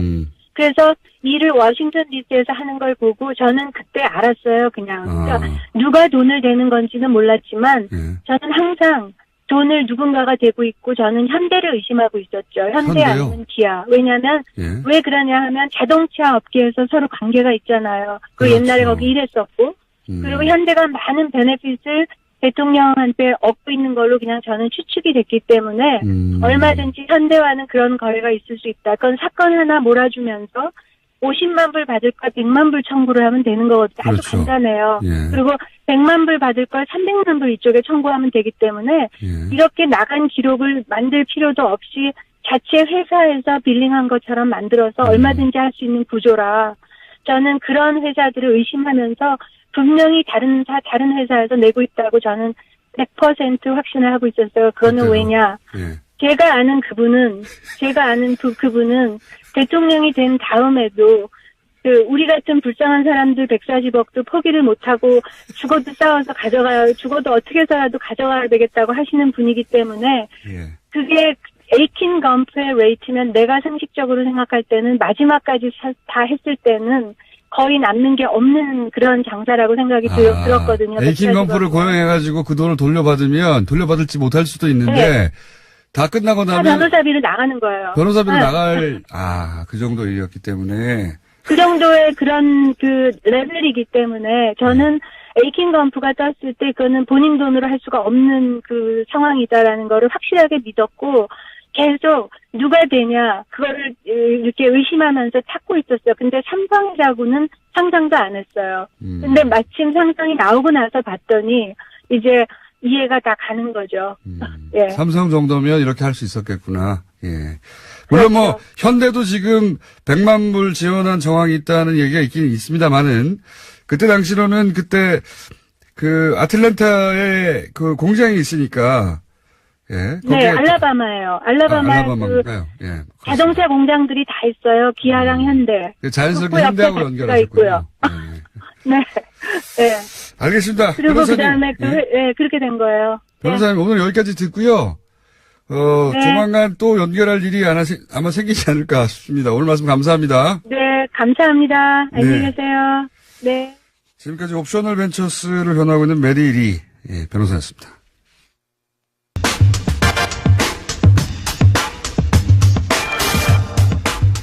자, 이재용 판결 저희가 계속 짚어왔는데 오늘 좀 마무리를 해보겠습니다. 이정렬 전 부장판사님, 법무법인 동안의 사무장으로 계신 분 전화 연결됐습니다. 안녕하십니까?